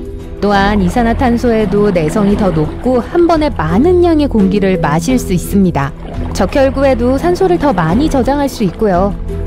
고래와 돌고래는 정말로 산소가 필요한 장기에만 피가 돕니다. 만약 고래가 뇌, 심장, 지느러미, 수영에 필요한 근육만을 사용한다면 이 부위에만 산소가 돌게 될 거예요. 소화나 다른 기능을 위한 장기는 대기를 하게 될 거고요. 바다는 편히 잠들 수 있는 곳이 아닙니다. 잠자는 동안 물고기는 신체 활동을 줄이고 신진대사가 느려지게 만들죠. 어떤 물고기는 같은 장소에 그대로 떠 있기도 해요. 어떤 물고기는 산호나 진흙 속에서 더 안전한 곳을 찾습니다. 돌고래는 일찍이부터 독특한 휘파람 소리 내는 법을 배우는데요. 무리에서 이 소리로 각 돌고래를 식별할 수 있습니다. 이 특정한 휘파람 소리를 돌고래의 이름이라고 할 수 있을 거예요. 돌고래들은 이 소리에 반응을 하거든요. 조개는 발이 있습니다. 껍데기에서 튀어나온 큰 혀처럼 보이지만 사실은 발이에요. 이 발은 조개의 크기에 비해 상대적으로 길이가 긴데요. 조개는 모래를 팔 때 이 다리를 사용합니다. 대왕고래는 현존하는 동물 중 가장 큰 동물이고 또한 대다수의 공룡보다 더 큰 크기를 자랑합니다. 길이는 30m 이상까지 자랄 수 있고 무게는 거의 200톤에 달하죠. 코끼리 50마리와 맞먹는 무게네요. 대왕고래의 혀는 코끼리 한 마리만한 무게가 나갈 수 있습니다. 그리고 이 거대한 동물은 한 번에 50만 칼로리를 섭취해야 해요. 대왕고래의 심장은 소형차 크기이며 무게 590kg입니다. 이렇게 거대한 몸의 피를 순환시키기 위해 심장이 아주 강하게 뛰기 때문에 대왕고래의 심장박동수는 3km 떨어진 곳에서도 들린다고 합니다. 이 고래의 심장은 1분에 8번에서 10번씩만 뛰고요. 고래는 세상에서 가장 시끄러운 동물 중 하나입니다. 고래의 소리는 180dB까지 올라갈 수 있는데 이 정도면 거의 제트기만큼 큰 소리예요. 해파리는 몸의 약 95%가 물로 이루어져 있습니다. 비교하자면 인체는 60%가 물로 이루어져 있죠. 해파리는 심장, 피, 눈, 뇌가 없기 때문에 놀랄 일은 아닐 겁니다. 몸의 나머지 5%는 단백질, 근육, 신경세포가 차지하고 있습니다. 해파리는 공룡보다 더 오래 존재한 생물로 지구에 5억 년 이상 존재해왔습니다. 그리고 그때에 비해 별로 변한 건 없어요. 오늘날 해파리는 그들의 조상들과 거의 비슷한 생김새예요. 해파리는 바다에 살지만 1991년에는 해파리 폴립 2,000마리 이상이 우주로 보내졌습니다. 과학자들은 해파리가 무중력 상태에서 어떻게 반응할지 보고 싶어 했죠. 해파리는 번식을 위해 6만 마리의 폴립을 탄생시켰습니다. 하지만 불행히도 이 해파리들은 지구에 돌아온 후 정상적으로 살지 못했어요. 어떤 해파리종은 정말 영원히 살 수 있습니다. 나이가 들면 이 해파리는 해저로 내려가 다시 폴립 상태로 변하게 됩니다. 그리고 이 폴립은 같은 유전자를 가진 새로운 해파리로 변신하게 돼요. 그린란드 상어는 500년을 살 수 있습니다. 알려진 척추동물 중에서 수명이 가장 긴 동물이죠. 향유고래는 사교적인 동물이에요. 평생을 가족에게 둘러싸여 보내거든요. 향유고래는 서로를 지지해주며 가까운 친구들을 계속 기억합니다. 오랫동안 보지 못한다 해도 말이죠. 전기뱀장어의 작은 눈은 빛이 없는 환경에서는 그다지 쓸모가 없습니다. 그래서 대부분 전기장기에 의존하죠. 이 장기는 6,000개의 세포로 구성되어 있습니다. 장어는 배터리처럼 이 장기를 사용하여 전력을 모아둡니다. 전기뱀장어는 박쥐의 전파 탐지나 돌고래의 음파 탐지처럼 전기를 사용해요. 뱀장어는 또한 전구 패널에 전력을 공급하기에 충분한 양의 전기를 생산할 수도 있습니다. 작은 열대 궁수어 한 종은 사람의 얼굴을 인식하는 법을 배울 수 있습니다. 흥미롭게도 이 물고기는 입에서 작은 물방울을 뱉어낼 수도 있죠. 과학자들은 이 물고기에게 2가지의 다른 얼굴 사진을 나란히 배치해 보여주었습니다. 하나는 모르는 얼굴이고 하나는 아는 얼굴이었고 이 물고기는 익숙한 얼굴에 물을 뱉게 되어 있었습니다. 그리고 약 80% 이상 정확히 얼굴을 맞췄어요. 내년 겨울 캘리포니아 해안가에 사는 백상아리들은 사라지곤 합니다. 마치 30일에서 40일 정도 휴가를 내는 것 같죠. 이 백상아리들은 하와이와 멕시코의 중간 지점까지 이동을 하는데요. 음식을 먹거나 휴식을 취하거나 다른 동네의 친구들을 만나기 위해 떠나는 것일 수도 있다고 해요. 이 장소에는 현재 백상아리 카페라는 별명이 붙었어요. 청상아리, 고래상어, 백상아리 등 어떤 종류의 상어들은 아주 특정한 방식으로 숨을 쉽니다. 계속 수영을 하면서 숨을 쉬어야 하죠. 그리고 입을 벌린 채 빠르게 움직여야 합니다. 이렇게 해야 산소가 들어가서 아가미에 닿을 수 있다고 하네요. 해면은 가장 원시적인 동물 중 하나입니다. 이들은 움직이지 않고 입, 눈, 뼈, 뇌, 심장, 폐 등 어떤 장기도 가지고 있지 않습니다. 그럼에도 살아있다고요. 바다 유니콘이라는 동물을 아시나요? 바로 나르왈이라는 동물입니다. 나르왈의 뿔은 사실 이빨로 3m까지 자랄 수 있습니다. 바다소라고 알려진 해우는 코끼리의 먼 친척입니다. 몸무게는 450kg까지 나갈 수 있습니다. 이들은 채식주의자이고 매일 전체 체중의 10% 정도를 먹어야 해요. 해초 샐러드를 잔뜩 먹겠군요. 경우에 따라 해우는 악어와 영역을 공유합니다. 그리고 꽤 사이좋게 지낸다고 해요. 심지어 플로리다에서 악어가 해우에 등을 타고 있는 사진도 찾을 수 있을 겁니다. 노란 심뱅이에겐 특별한 지느러미가 있어요. 이 지느러미 덕분에 모래를 따라 걸을 수 있는데요. 얕은 물에서 매우 유용합니다. 고스트 파이프 피쉬는 보기 힘들지만 혹시라도 보게 된다면 깜짝 놀라게 될 거예요. 머리가 몸의 40% 이상을 차지하거든요. 개는 입에 음식을 넣는 것처럼 격식을 차리느라 시간 낭비를 하고 싶지 않아 한다고 하네요. 따라서 개는 미뢰가 달린 발로 음식의 맛을 보죠. 바다 이구아나는 주로 육지에서 살지만 바다에서 시간 보내기를 좋아하는 지구상 유일한 도마뱀입니다. 이들은 초식동물로 얕은 물에서 뱀처럼 헤엄을 치죠. 그리고 바다 이구아나는 긴 발톱으로 바닥을 눌러서 풀을 뜯어먹습니다. 바다 거북은 이주할 때 12,250km 이상을 이동할 수 있습니다. 알을 낳기에 완벽한 장소를 끝없이 찾아 헤매죠. 펭귄은 물속에 있을 때 시속 40km로 움직일 수 있습니다. 5억여 년 전 심해 지렁이와 인간에겐 공통된 조상이 있었습니다. 그래서 우리는 아직도 이 지렁이와 유전자의 70%를 공유하고 있죠. 불가사리, 오징어, 문어도 마찬가지예요. 지구 표면의 70% 이상은 바다이며 이 중 탐사되지 않은 부분이 80% 이상이에요. 100만 종이 넘는 동물들이 바다에 살고 있습니다. 하지만 동물만 있는 건 아니에요. 난파선 300만 척도 신비로운 모습을 감추고 해저에 깔려 있지만 대다수는 아직 발견되지 않았습니다.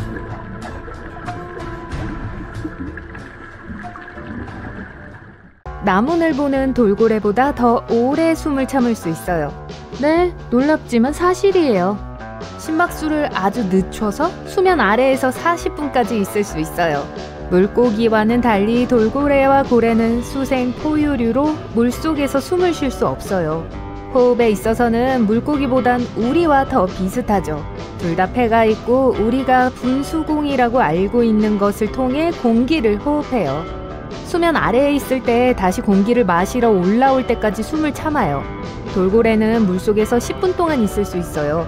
향유고래는 90분 동안 숨을 참을 수 있고, 반면 코끼리 바다표범은 수생 포유동물에 관한 한 신기록을 갖고 있는데 2시간 동안 올라올 필요 없이 물속에서 머물 수 있어요. 너무 작은, 이름보다 훨씬 더 작은, 그러니까 아메바보다 더 작은 말벌이 있어요. 아메바는 하나의 세포로만 이루어져 있긴 하지만요. 여러분은 이 말벌이 나머지 gon충들과 같은 날개, 뇌, 눈, 그리고 나머지 신체 부위를 갖고 있다는 걸 볼 수 있어요. 하지만 사실 길이가 0.2mm이기 때문에 곤충의 아주 작은 버전이죠. 그리고 우리가 아는 가장 작은 성충은 멋진 이름을 가진 요정팔이라고도 알려진 기생말벌이에요. 이것의 수컷은 날개가 없고 장림이며 길이가 0.13mm 밖에 되지 않아요. 각각의 동물종들이 다른 색과 무늬를 가지고 있는 건 우연이 아니에요. 그 이유 중 하나가 자신들의 잠재적인 짝짓기 파트너를 찾을 때 눈에 띄게 하기 위해서이거나 자신에게 독성이 있다는 걸 포식자들에게 경고하기 위해서인데, 포식자들이 그 메시지를 제대로 이해하길 바라는 거죠. 그리고 호랑이와 같은 매복 포식자들이 있어요. 눈에 띄지 않게 있는 건 아주 중요한데, 왜냐면 그 차이가 크거든요. 호랑이가 그곳에 가기 전에 먹이가 먼저 눈치챈다면 그날 밤 저녁은 굶게 되는 거죠. 그런데 호랑이는 왜 주황색일까요? 우리에겐 주황색은 눈에 엄청 잘 띄어야 하는 것들, 예를 들어 안전조끼나 트래픽콘과 같은 것들에 쓰이는 색이죠.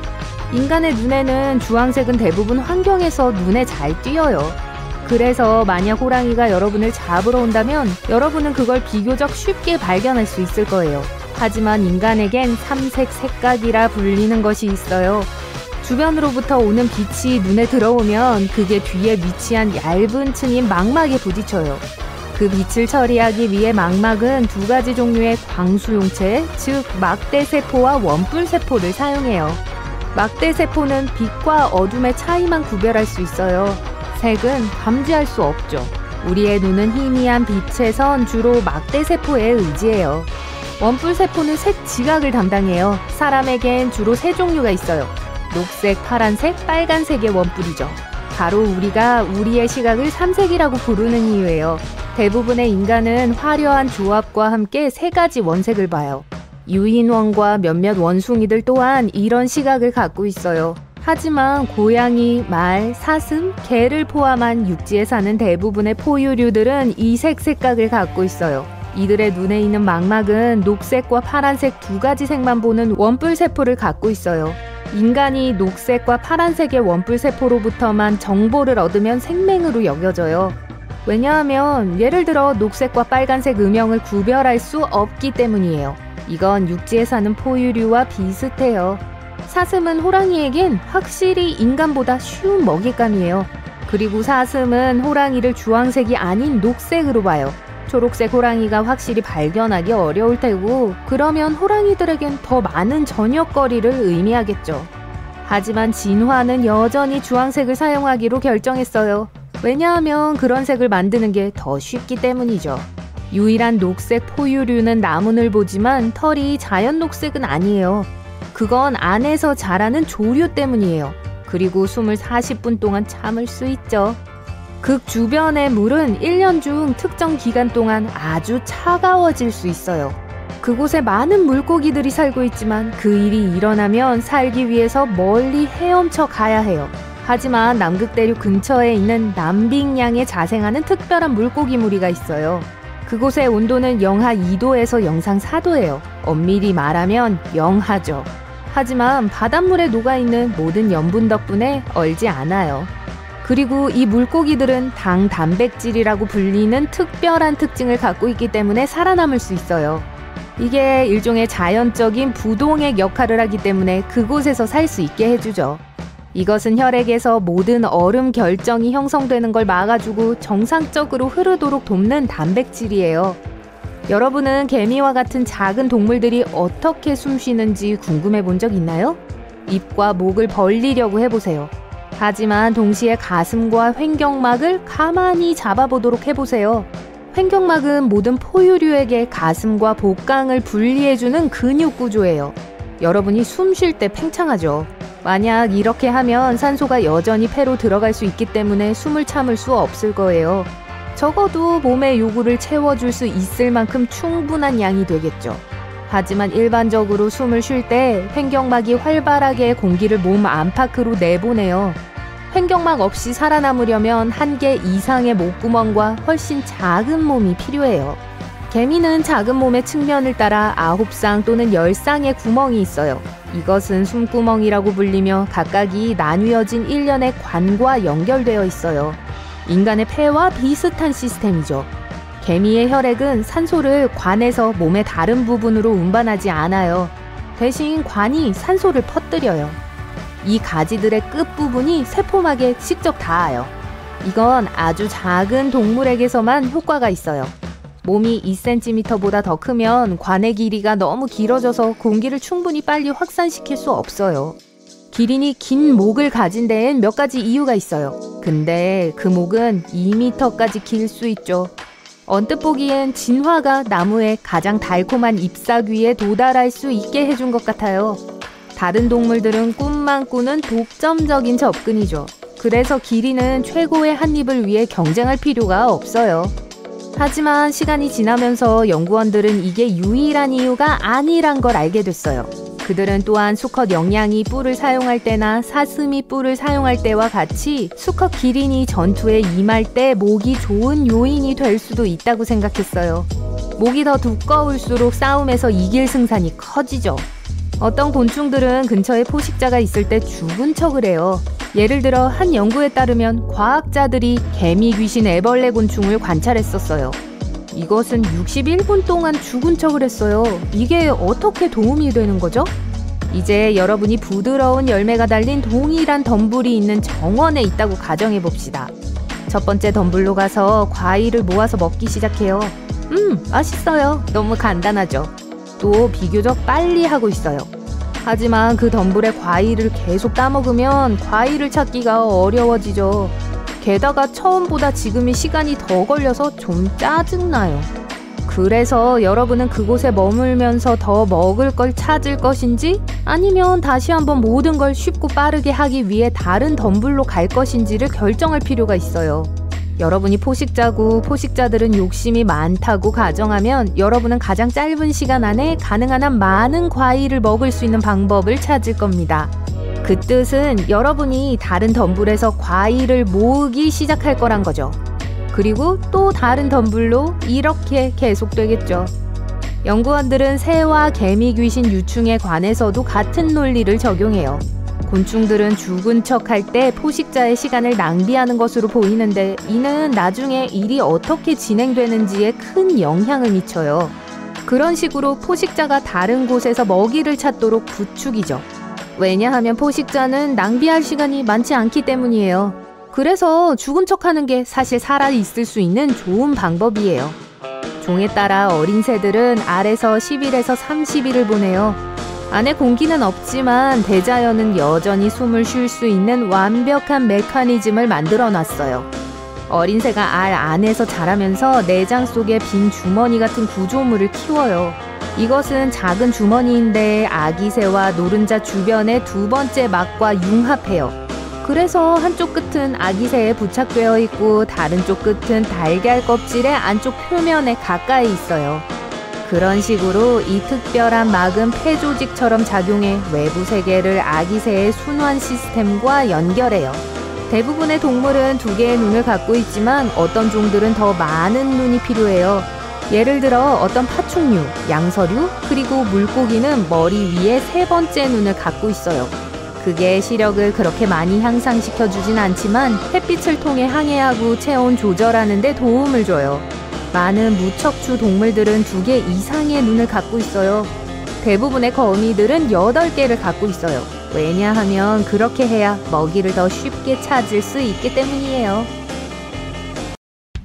다람쥐의 이빨은 성장을 멈추지 않습니다. 하지만 다람쥐는 견과류와 다른 딱딱한 음식을 갉아먹어서 이빨을 닳게 만들어요. 다람쥐의 앞니빨은 사실 주황색입니다. 그건 이빨이 특별히 강력한 에나멜로 덮여있기 때문이에요. 사람의 치아가 다람쥐 이빨과 달라서 정말 다행이에요. 일부 종의 새들은 매운 고추를 먹는데 문제가 없습니다. 이건 이 새들이 매운맛을 느낄 수 없기 때문이에요. 고추가 매운맛이 나는 이유는 특별한 화학물질인 캡사이신을 함유하고 있기 때문입니다. 하지만 어떤 새들은 캡사이신의 효과를 느끼는데 필요한 미뢰가 없어요. 코뿔소의 뿔은 머리카락으로 만들어져 있어요. 사실 머리카락과 손톱을 구성하는 것과 동일한 단백질로 구성됩니다. 이 단백질은 케라틴이라고 합니다. 다른 동물의 뿔은 중심에 뼈가 있기 때문에 이런 뿔은 독특하다고 할 수 있어요. 딱따구리는 나무를 1초에 20번 쪼갤 수 있습니다. 이 속도는 인간의 눈으로 알아차리기에는 너무 빨라요. 만약 딱따구리가 하루 종일 나무를 쪼을 수 있다면 얼마나 많은 나무를 쪼을까요? 그 횟수는 종종 하루에 총 8,000에서 12,000회에 달합니다. 불가사리도 눈이 있어요. 각각의 팔 끝에 하나씩 있죠. 이 눈은 빛에 민감한 세포 집단입니다. 개구리는 물을 마실 필요가 없습니다. 대신 수분 섭취 패치가 있습니다. 배와 허벅지에 있어요. 개구리는 이것으로 피부를 통해 직접 물을 흡수합니다. 그러면 시간이 좀 절약될 거예요. 대부분의 애벌레종은 몸 안에 약 4,000개의 근육을 가지고 있습니다. 그리고 그중 거의 250개가 머리에 있어요. 크리스마스 트리벌레는 여러분이 상상할 수 있는 것보다 훨씬 더 아름답습니다. 소나무처럼 멋져 보이지만 이 벌레의 몸의 3분의 2는 탄산칼슘 튜브 안에 숨겨져 있습니다. 왜 그런지는 저도 모르겠어요. 일각고래의 유명한 뿔은 사실 밖으로 난 이빨입니다.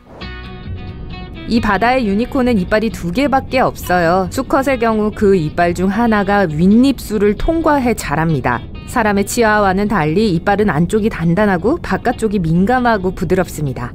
개미핥기는 이빨이 없습니다. 하지만 전혀 문제가 되지 않아요. 이 동물은 매우 긴 혀를 가지고 있어요. 이 혀는 개미 핥기가 매일 35,000마리 이상의 흰개미와 개미를 잡아먹는 것을 돕습니다. 배를 채우려면 많이 먹어야 할 거예요. 벼룩은 몸 길이의 200배가 넘는 점프를 할 수 있습니다. 만약 인간이 그러한 능력을 가지고 있다면 엠파이어 스테이트 빌딩만큼 높이 뛸 수 있을 거예요. 야호! 붉은 눈 청개구리 알은 환경이 안전하지 않다고 느끼면 더 일찍 부화할 수 있습니다. 신진대사가 빠른 작은 동물들은 슬로모션으로 세상을 봅니다. 이것은 더 큰 동물로부터 탈출하는 것을 돕습니다. 코알라의 지문은 인간의 지문과 매우 비슷합니다. 때때로 코알라 지문은 범죄 현장에서 혼란을 야기하기도 합니다. 아마 호주에서 그렇겠죠? 하마의 땀은 분홍색이고 정확히 말하자면 땀이 아닙니다. 불그스름한 오일이에요. 이것의 기능은 몸을 시원하게 하는 것이 아니라 피부를 촉촉하게 하고 보호하는 것입니다. 이 액체는 항생제 역할도 합니다. 그러니까 햇볕에 타거나 상처를 입으면 하마에 온몸을 비비세요. 북극곰의 피부는 검은색이고 털은 속이 비어있어서 거의 속이 들여다 보입니다. 북극곰 발바닥에도 털이 자랍니다. 이 털은 곰이 얼음에서 미끄러지지 않도록 하고 추위로부터 보호합니다. 세계에서 가장 큰 거미 중 하나인 타란툴라의 일부 종은 2년 이상 먹이 없이 살 수 있습니다. 전 소름 끼친다고 생각해요. 오리너구리는 키스할 때, 아니 수영할 때 눈을 감아요. 오리너구리의 귀와 눈을 가리는 특별한 피부 주름이 있습니다. 물이 안으로 들어가는 걸 막아주죠. 오리너구리의 콧구멍에도 방수덮개가 있어요. 에뮤는 뒤로 걸을 수 없는데 과학자들은 그 이유를 잘 알지 못합니다. 이 날지 못하는 새는 종아리 근육이 있는 유일한 새입니다. 에뮤는 정말 빨리 달릴 수 있어요. 또한 장거리 달리기도 잘합니다. 하지만 후진을 할 수 없어요. 악어는 혀를 움직이지 못하는데 입천장에 붙어있기 때문입니다. 혀는 목구멍을 막아서 악어의 기도를 보호합니다. 물뱀, 돌고래, 고래, 엘리게이터, 크로커다일, 그리고 거북이는 익사할 수 있어요. 너무 오랫동안 물속에 있어야 할 때 그런 일이 일어날 수 있습니다. 이 동물들은 물속에서 숨을 쉴 수 없고 아주 오랫동안 숨을 참을 수 있을 뿐이에요. 오직 한 종의 새만이 뒤로 날 수 있는데 바로 벌새입니다. 에뮤에게 알려줘야겠어요.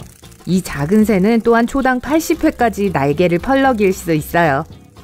코끼리 따쥐는 그 외모에도 불구하고 사실 쥐보다는 코끼리와 더 밀접하게 연관되어 있습니다. 아마도 그래서 트레이드마크 같은 코끼리 코를 가지고 있나 봐요. 코끼리 따쥐는 코를 이용해서 곤충을 잡아먹습니다. 아주 능숙하게요. 고양이와 고양이과의 모든 동물은 단맛을 느끼지 못합니다. 단맛을 느끼는 미뢰가 없어요. 참 안 됐네요. 플라밍고는 머리를 거꾸로 한 상태에서만 먹을 수 있어요. 그건 아랫뿌리가 크고 윗뿌리는 고정되어 있지 않기 때문입니다. 이런 조합은 거꾸로 먹기에는 안성맞춤이에요. 하지만 다른 새들과는 정반대의 구조입니다. 플라밍고로 사는 건 쉽지 않아요. 호랑이의 피부에는 털과 같은 줄무늬가 있습니다. 호랑이에 대해 할 말은 이게 다입니다. 큰 부리 새는 잠을 잘 때 예쁘고 팽팽한 공 모양으로 몸을 구부립니다. 이 새들은 머리를 돌려서 꼬리로 머리를 덮고 부리를 등에 올려놓습니다. 아주 예쁜 색깔의 공이에요. 타조는 동물의 왕국에서 가장 큰 눈을 가지고 있습니다. 눈이 뇌보다 더 커요. 눈 하나는 당구공만 합니다. 모든 흰동가리는 수컷으로 태어납니다. 하지만 상황에 따라 암컷으로 변할 수 있어요. 한번 변하면 바꿀 수 없습니다. 대부분의 물고기와 달리 해마는 일단 짝을 찾으면 평생을 함께합니다. 더 귀여운 점은 둘이 이동할 때 서로 꼬리를 잡고 다닌다는 거예요. 물론 짐을 들고 다니는 건 수컷입니다. 흰개미는 절대 잠을 자지 않아요. 배터리를 재충전할 필요가 없습니다. 하지만 하루 24시간 일주일에 7일 동안 먹을 수 있어요. 여러분의 집을요. 나무늘보는 먹이를 소화하는데 2주가 걸립니다. 서두르지 말고 천천히 해요. 스케줄이 텅 비었거든요. 개의 코 지문은 신원 확인을 위해 사용될 수 있습니다. 코 지문은 사람의 지문과 비슷하고 동물마다 다릅니다. 올빼미는 눈알이 없어요. 대신에 눈구멍에서 움직이지 않는 눈 튜브를 가지고 있습니다. 펭귄은 외부 귀는 없지만 청력이 유난히 뛰어납니다. 특히 북극곰을 경계할 때는요. 둘이 만날 일이 없겠지만요. 해파리는 98%가 물입니다. 그래서 해파리가 해변으로 떠내려오면 몇 시간 뒤에 몸이 모두 공기 중으로 증발해버리는 거예요. 만약 물속에서 교통체증이 일어난다면 악어는 항상 해우에게 길을 양보할 거예요. 매너가 좋네요. 회색곰은 볼링공을 분쇄할 수 있을 정도로 강한 무는 힘을 가지고 있어요. 그래서 볼링을 할 때는 그냥 이기게 해주는 게 좋아요. 자이언트 판다는 수면 장소를 가리지 않습니다. 어디에 있든지 대부분의 경우 숲의 바닥에서 바로 잠이 듭니다. 자이언트 판다의 갓난 새끼는 매우 작습니다. 작은 찻잔 무게에 쥐보다 작아요. 붉은 손 물고기는 손의 도움으로 해저 바닥을 걸을 수 있습니다. 하지만 물론 그건 손이 아니라 진화한 지느러미예요. 정말이에요. 고양이끼리 보통 서로 야옹거리지 않습니다. 한 연구에 따르면 고양이는 주로 우리 인간의 관심을 끌기 위해 이 의사소통 방식을 사용한다고 합니다. 그리고 항상 효과가 있죠. 나무늘보는 몸을 떨지 못합니다. 2주 전에 먹은 음식을 소화하느라 바빠서가 아니에요. 나무늘보의 털은 가끔 이끼에 덮여 있어요. 너무 덥거나 추워지면 신진대사가 중단됩니다. 힘든 시기 동안 불멸의 해파리는 스스로를 다시 젊은 상태로 바꿉니다. 일단 그저 조직 덩어리인 상태에 이르면 이 생물은 다시 자라기 시작합니다. 그리고 이 과정을 계속해서 반복할 수 있다고 합니다. 티렉스의 생존하는 가장 가까운 친척은 닭과 타조입니다. 등을 보이지 마세요. 곰치는 목구멍에서 뻗을 수 있는 턱을 또 하나 가지고 있습니다. 우선 주 턱으로 운이 나쁜 바다 생물체를 감쌉니다. 그러고 나서 추가의 턱이 뒤를 향해 면도날처럼 나 있는 날카로운 이빨로 곰치의 먹이를 잡습니다. 그 후에 포획된 먹이는 곰치의 목구멍으로 끌려 들어갑니다. 방금 식욕이 다 떨어졌어요. 일부 달팽이종은 털이 많은 껍질을 가지고 있습니다. 이런 털 덕분에 달팽이는 젖은 표면에 더 잘 달라붙을 수 있어요. 혹등고래는 사냥을 할 때 종종 무리를 지어 먹이를 잡기 위해 거품망 전략을 적용합니다. 이 거품은 물고기 떼가 도망가지 못하게 합니다. 눈표범은 다른 큰 고양이과 동물처럼 포효하지 못합니다. 덜 발달된 성대와 관련이 있어요. 하지만 야옹거리고 으르렁거리고 쉿쉿 소리를 내고 심지어 그르렁거릴 수도 있습니다. 낮잠을 자는 동안 무리로부터 떠내려가지 않기 위해 수달은 서로 손을 잡습니다. 또한 같은 목적을 위해 거대한 해초로 몸을 휘감기도 합니다. 효과가 있어요. 사자는 종종 초원의 왕이라고 불립니다. 저는 사자가 정글의 왕이라고 생각했어요. 그럼에도 불구하고 무리에서 사냥의 90%는 암컷이 합니다. 수컷들은 영토와 무리의 구성원들을 보호하는 일을 맡습니다. 그리고 가끔 하쿠나 마타타를 외치기도 합니다. 고양이는 귀를 움직이는 독특한 능력으로 유명합니다. 그것은 고양이의 귀에 32개의 근육이 있기 때문입니다. 어떤 상어종은 어둠 속에서 빛을 발할 수 있습니다. 불행하게도 오직 다른 상어들만 이 녹색의 빛을 볼 수 있습니다. 우리는 최대 8,000개의 미뢰를 가지고 있습니다. 하지만 개는 1,500개를 조금 넘어요. 파랑어치는 다른 새들을 흉내낼 수 있습니다. 가장 좋아하는 건 매소리를 내는 거예요. 다른 새들을 겁주어 자신의 영토에서 쫓아내기 위해 이것을 사용합니다. 늘보원숭이는 미치도록 귀엽지만 그만큼 위험하기도 합니다. 독이 있는 유일한 영장류로 알려져 있어요. 팔 안쪽 구분 부분에 분비샘이 있는데 그것은 인간에게 불쾌한 결과를 초래할 수 있는 독소를 분비합니다. 큰 영양은 놀라운 회피 전략을 가지고 있습니다. 다른 동물로부터 도망치기 위해 지그재그 모양으로 움직입니다. 병코 돌고래는 서로를 부르는 이름을 가지고 있습니다. 이것은 특정한 휘파람 소리입니다. 안녕 밥, 안녕 찰리, 안녕 돌리, 안녕 얘들아, 물고기 고마워. 기린은 정말로 긴 검은 혀를 가지고 있습니다. 과학자들은 검은색의 혀가 햇볕에 타는 것을 막아준다고 추측합니다. 제가 준비한 건 이게 다예요. 나중에 또 봐요. 실패. 신문지를 말아들고 뛰어다니면서 계속 머리 주위에서 윙윙거리는 파리를 잡으려고 하면서 1시간을 낭비하고 있어요. 3가지 궁금증이 듭니다. 왜 파리는 사람을 무서워하지 않고 왜 그냥 날아가 버리지 않는 거죠? 게다가 어떻게 그렇게 빠를 수 있죠? 파리는 사실 크기에 비해 상당히 평범한 속도를 가지고 있어요. 사람이 느린 거예요. 작은 파리의 뇌는 인간의 두뇌에 비해 시각에 훨씬 더 빨리 반응합니다. 파리에게 1초는 우리에게 5, 6초처럼 느껴집니다. 파리가 보는 우리의 모습은 마치 수영장 바닥에서 움직이는 것 같아요. 정말 천천히 움직이죠. 만약 여러분이 침실 창문에서 풍선을 떨어뜨리고 그것이 땅에 떨어지는 것을 본다면 어떨까요? 파리가 보통 물건이 떨어지는 속도를 볼 때 그렇게 보입니다. 따라서 파리는 반응 속도가 닌자처럼 빠른 데다가 특별한 눈도 가지고 있어요. 파리의 눈은 수천 개의 수용체로 나뉘어 있고 동시에 빛을 포착합니다. 우리는 작은 근육을 사용해서 눈과 머리를 돌려 다른 방향을 쳐다봅니다. 파리는 이런 근육을 가지고 있지 않아요. 필요가 없죠. 파리는 거의 동시에 모든 방향을 볼 수 있어요. 우리가 어느 쪽에서 공격하든 파리는 거의 틀림없이 알아차릴 거예요. 영화에서 초음속 비행기가 최고속으로 방향을 틀고 뒤집는 걸 본 적이 있을 거예요. 파리도 비슷하다고 할 수 있지만 훨씬 더 멋진 날개를 가지고 있습니다. 비행 도중에 방향을 바꾸고 멈추고 장애물을 피할 수 있죠. 심지어 이륙하기 전에 비행 전략을 계산할 수도 있습니다. 이번엔 그 파리를 꼭 때려잡고 말 거예요.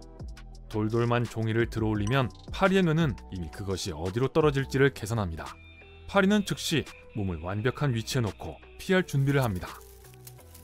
만약 여러분의 손이 파리 앞에서 움직인다면 파리의 다리는 다른 방향으로 날아가게 하기 위해 즉시 뒤로 기울어집니다. 와, 그 파리는 훌륭한 권투 선수가 될 것 같네요. 아니면 축구 골키퍼요. 그런데 왜 파리는 우리가 계속 잡으려고 하는데도 불구하고 주위를 맴도는 거죠? 우리 몸은 파리에게 5성급 호텔의 뷔페 식당과 같아요. 피부는 맛있는 음식이 줄지어 있는 뷔페 테이블이에요. 하루 종일 움직이면서 여러분의 피부는 땀, 단백질, 탄수화물, 소금, 설탕, 그리고 파리가 좋아하는 여러 화학물질을 방출합니다. 사막을 걷고 있는데 배고프고 목이 마르다고 상상해보세요. 높은 모래 언덕을 넘자 보이네요. 공짜 음식이에요. 과일, 사탕, 샌드위치, 그리고 세상에서 가장 큰 탄산음료 기계가 있는 테이블이 있어요. 문지기는 덩치가 크고 터프하고 둥글게 생겼어요. 거대하고 느린 거북이에요. 이제 파리가 왜 주변을 맴도는지 이해할 수 있을 거예요. 여러분이 그 거북이죠. 실제로 그 파리를 잡을 기회가 있습니다. 하지만 여전히 10번 중 8번은 달아날 거예요. 파리가 부엌 식탁에 앉아있다고 해보죠. 그럼 이렇게 하세요. 파리가 날아갈 것으로 생각되는 방향으로 약 5cm 앞을 조준하면 됩니다. 파리의 뇌는 여러분이 파리를 정확히 조준하고 있다고 생각할 거예요. 이렇게 파리를 속여서 기습 공격을 할 수 있어요. 문제요? 파리의 탈출 경로를 예측하는 것은 정말 어렵다는 겁니다. 여러분은 너무 느리니 지원팀을 불러보는 게 어때요? 가루를 소개합니다. 속도 초당 2.5m. 날 수는 없지만 상관없어요. 가루는 너무 빨리 달려서 움직이는 동안 보는 능력을 잃습니다. 일단 목표물을 향해 몸을 조준한 다음 달립니다. 파리처럼 닌자가 아니라 달려가는 도중에 방향을 바꾸지도 못해요. 매번 달리기 전에 멈춰야 합니다.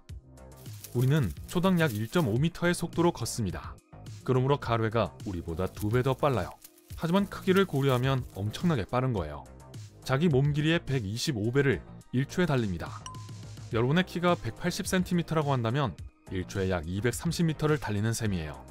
그 성가신 파리와 같은 표면에 있는 한 파리는 승산이 없습니다. 아니면 공중 지원을 요청할 수도 있어요. 잠자리는 세계에서 가장 빨리 날아다니는 곤충입니다. 이 작은 생명체는 시속 55km에 이를 수 있습니다. 그건 우리가 자전거를 타고 가파른 언덕을 내려가는 것보다 빨라요. 잠자리의 날개는 또한 헬리콥터처럼 뒤로, 오른쪽, 왼쪽, 위아래로 날 수 있게 해줍니다. 파리가 얼마나 빨리 움직이는지는 중요하지 않아요. 거의 게임 오버거든요.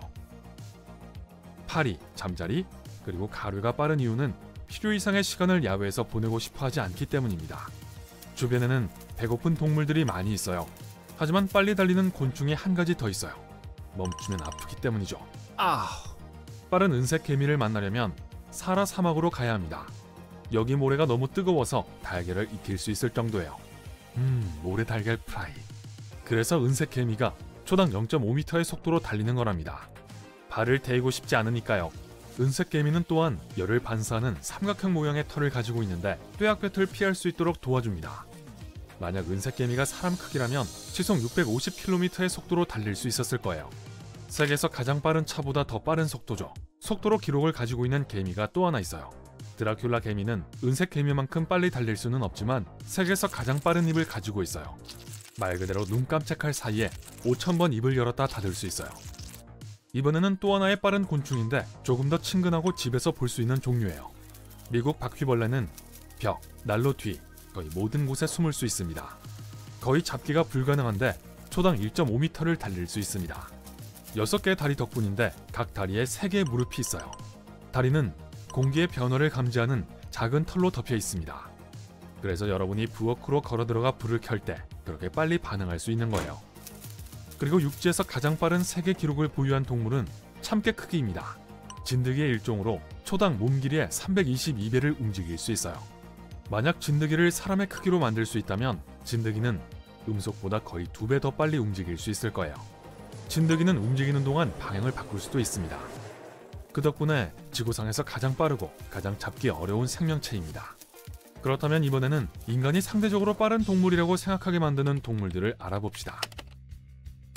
정원 달팽이는 연체동물과에 속하며 천천히 움직이기를 좋아해요.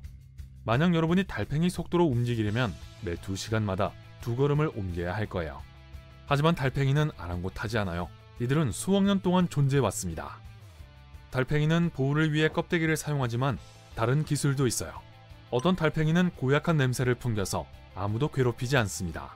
너무 덥고 건조해지면 달팽이는 껍질 속에 숨어서 시원한 슬라임을 사용하여 스스로를 봉인합니다. 슬라임은 또한 달팽이가 나무에 기어오르는 것을 돕습니다. 나무늘보는 지구상에서 가장 느린 포유동물입니다.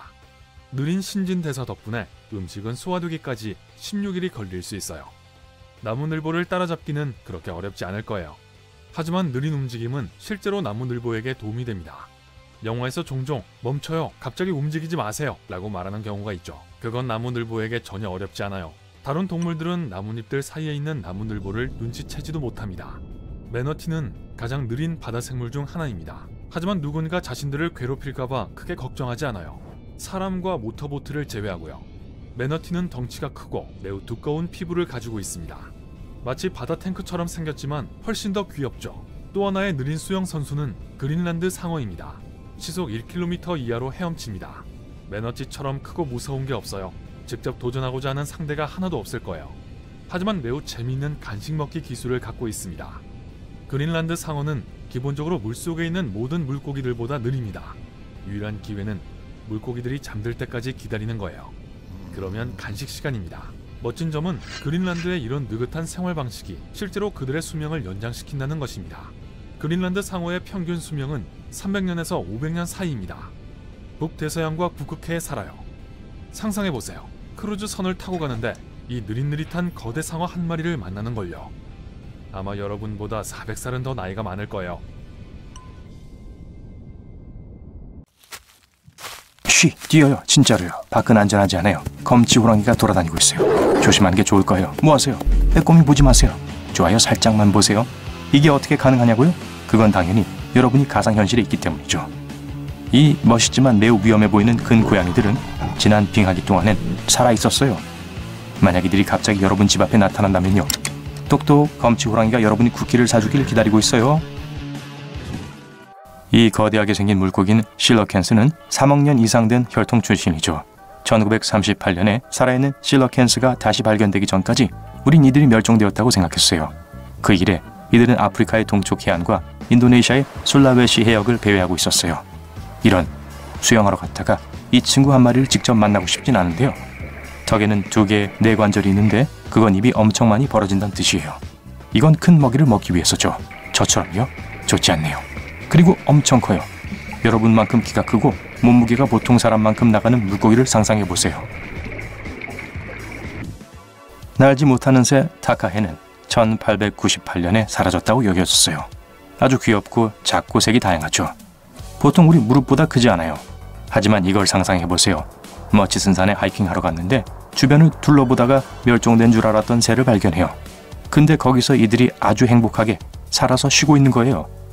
멸종 선언된 지 불과 50년 만에 타카해의 전체 서식지가 발견되었어요. 잘했어, 작은 새들아. 노래하는 게 들어본 적 있나요? 라일드는 심심하거나 배고플 때 가끔 노래를 부르는데 이 녀석들은 진짜 공연꾼들이에요.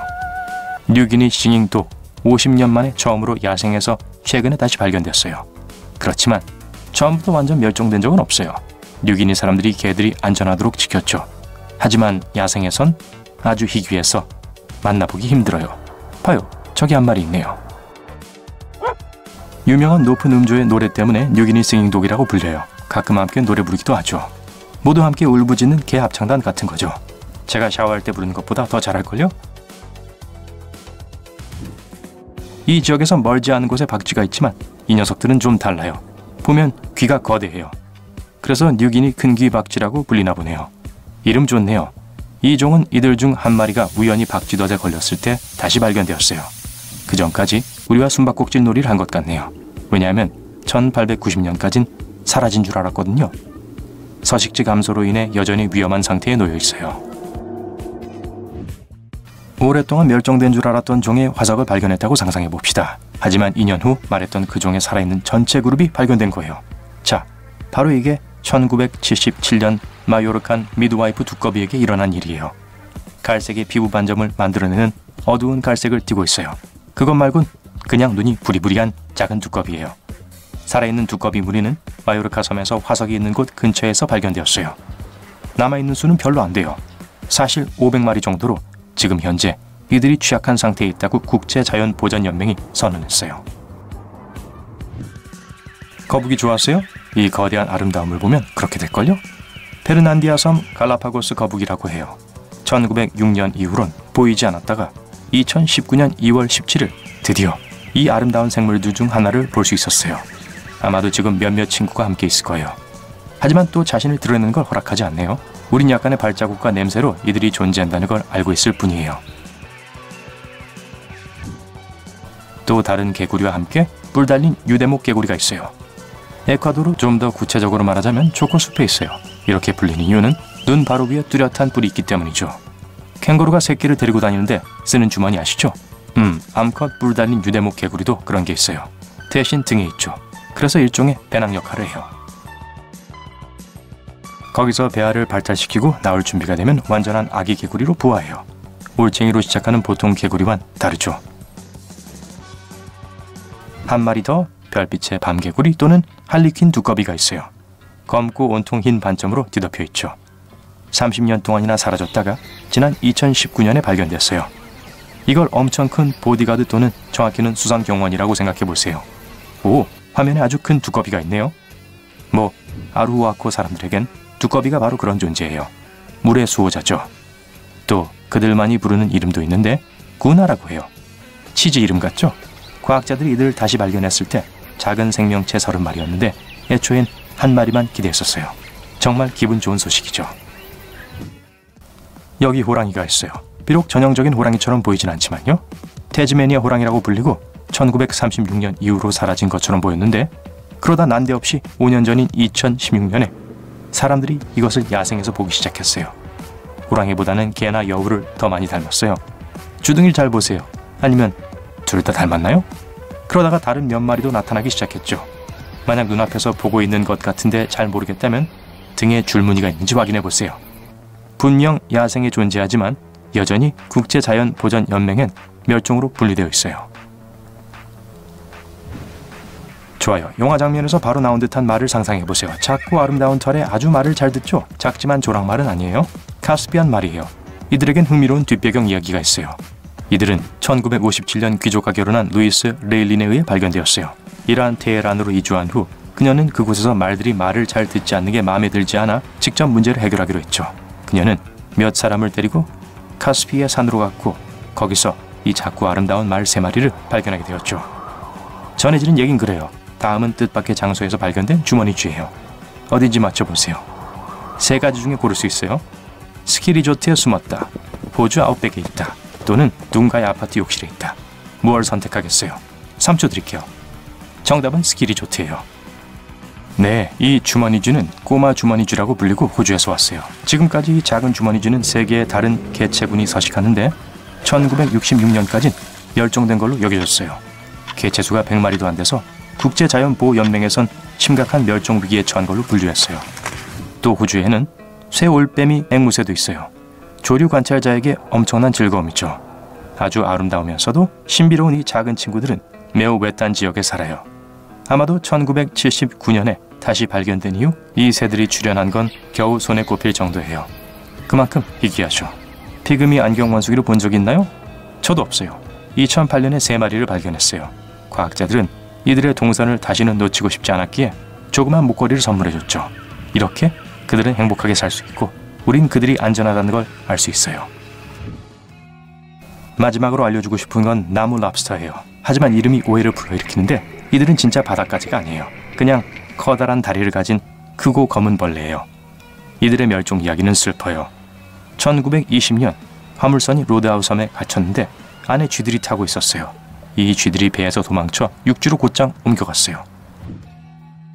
비록 나무 랍스터가 대부분의 곤충보단 크지만 쥐에 비하면 상대적으로 작았죠. 이 불쌍한 녀석은 전혀 가망이 없었어요. 그래도 2004년 이 독특한 생명체의 삶에 빛이 다시 비춰졌어요. 한 쌍의 호주 과학자가 그 섬에서 돌아다니다가 24마리나 발견했죠. 벌레 모두 하나의 관목 아래 살고 있었어요. 모두를 위한 공간이 충분하다면 작은 게 아니라 변하는 거죠. 요점은 멸종되는 것보단 특종이 되는 게 낫죠. 그렇지 않나요? 냉혈한 성질에도 불구하고 크로커다일과 엘리게이터는 동물계에서 가장 자상하고 온화한 어미입니다. 설마라고요? 이 무섭게 생긴 동물의 암컷은 한 번에 10개에서 60개의 알을 낳고 강가에 둥지의 알을 묻습니다. 이빨로 잘라낸 식물로 둥지를 들고 뒷다리로 함께 밀어냅니다.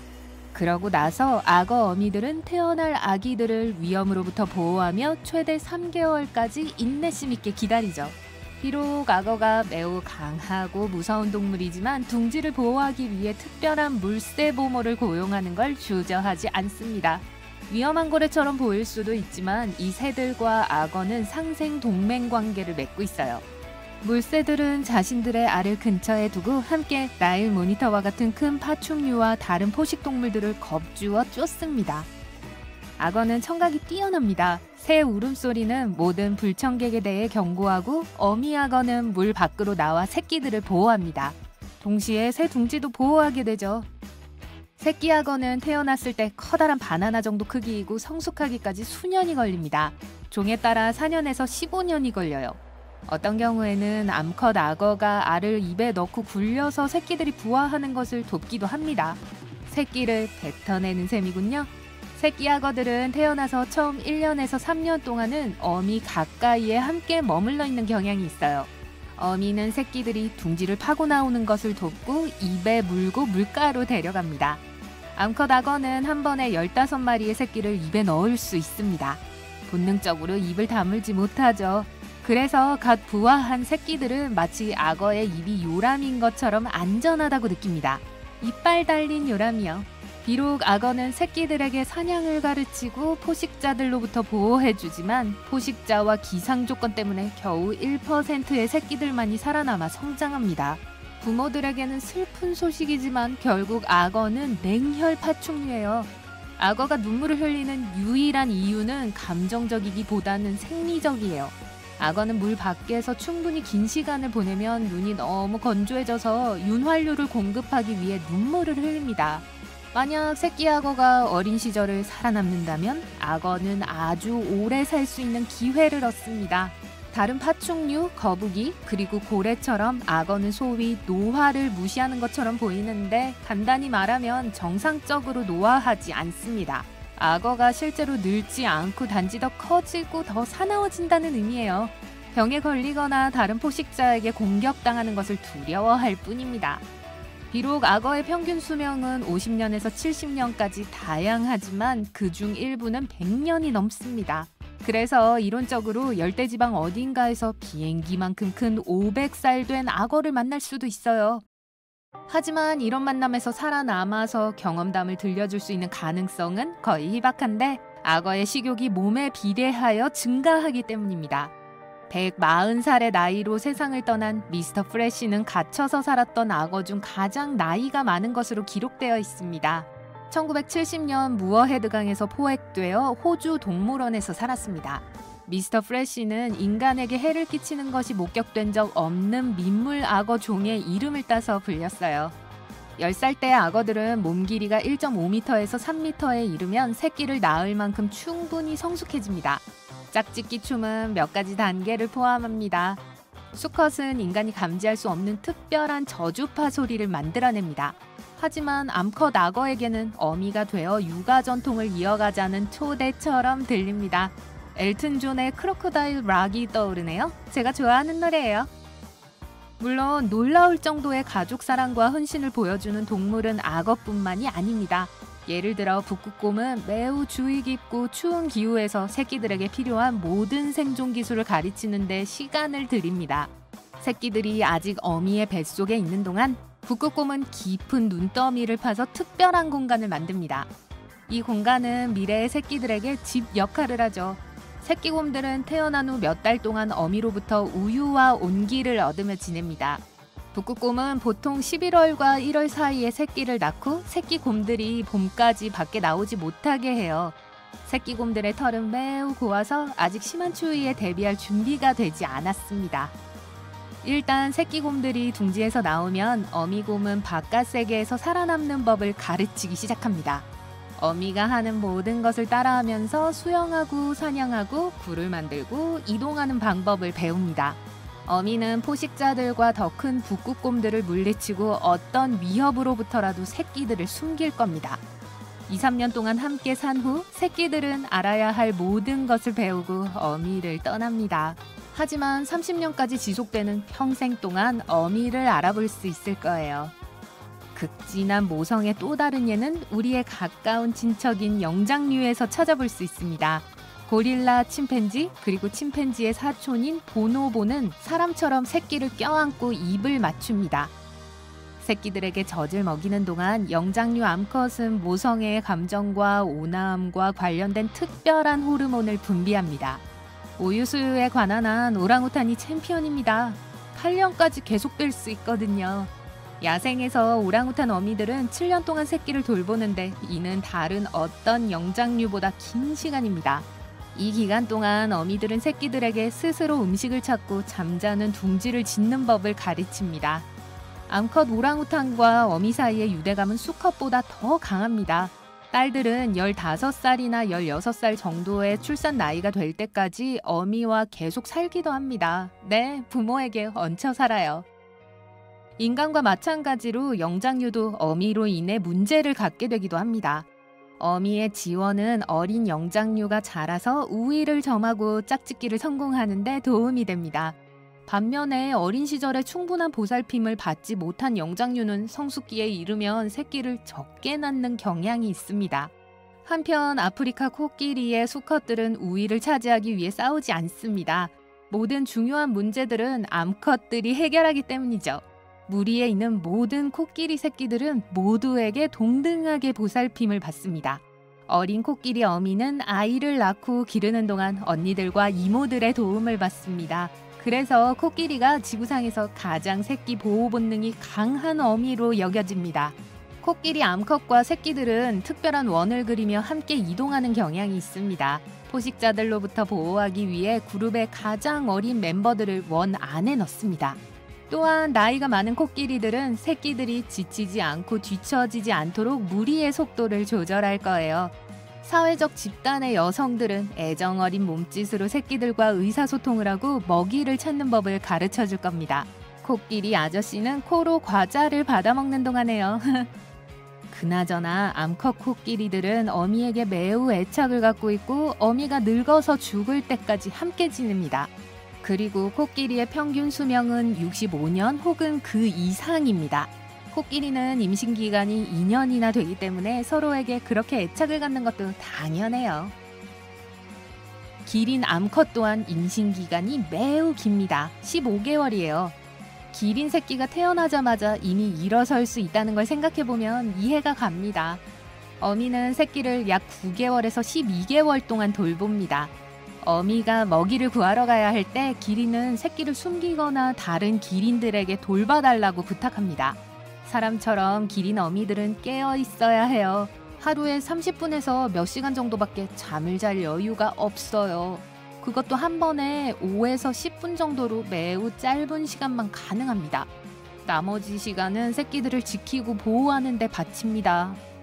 황제 펭귄 어미들도 어려움을 두려워하지 않습니다.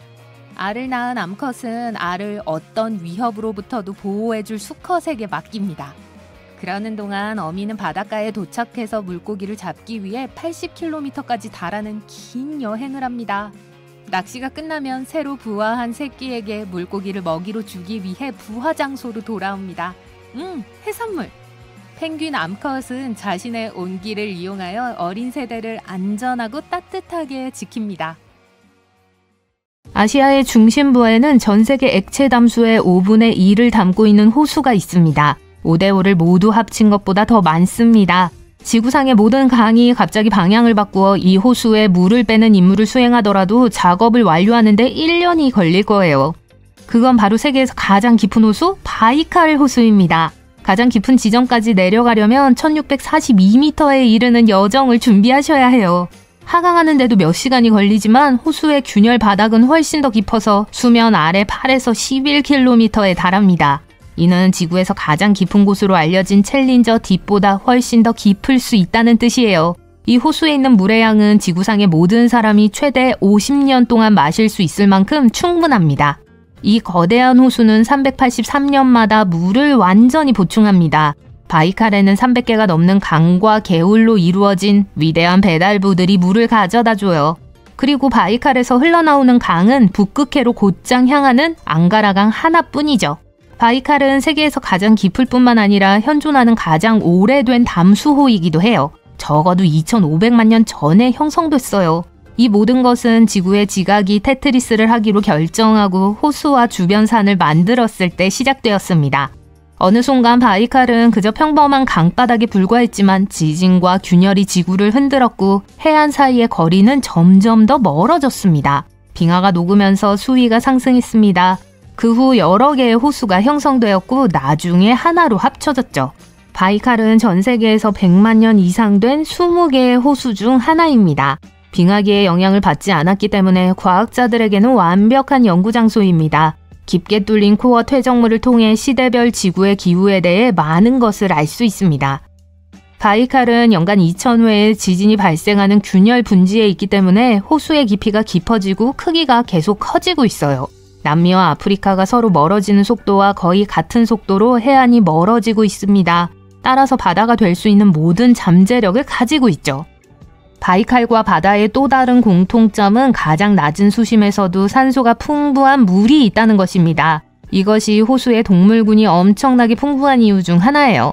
2500여 종의 다양한 동물과 1000여 종의 식물이 서식하고 있죠. 그중 약 절반은 독특해서 이 지역 고유 조류 바이칼 오물피쉬, 바이칼 오일피쉬 등 이 지역에서만 서식하는 동물들이 있죠. 그리고 곰, 엘크, 시라소니도 해안에 서식하고 있습니다. 거대한 물의 양 덕분에 호수 주변의 온도가 시베리아의 다른 지역보다 항상 높기 때문이에요. 대부분의 바이칼 주민들은 호수 바닥에 머무르는 것을 선호하지만 만일 이곳을 방문한다면 만날 수 있는 용감한 동물이 하나 더 있습니다. 네르파라고도 불리는 바이칼 물범을 만나보세요. 바이칼 물범은 세계 유일의 진정한 민물 물개입니다. 네르파의 눈이 너무 귀여워서 슈렉의 장화시는 고양이 역을 맡을 뻔했어요. 장화시는 고양이가 제게 잘 어울리는 것 같아요. 이 커다란 눈은 물범이 좋아하는 원양 물고기를 물속에서 따라다니는 데 도움이 됩니다. 민물에서 살 수 있거나 번식을 하는 다른 물범 종류도 있지만 이 귀여운 물범은 평생을 민물에서 지내요.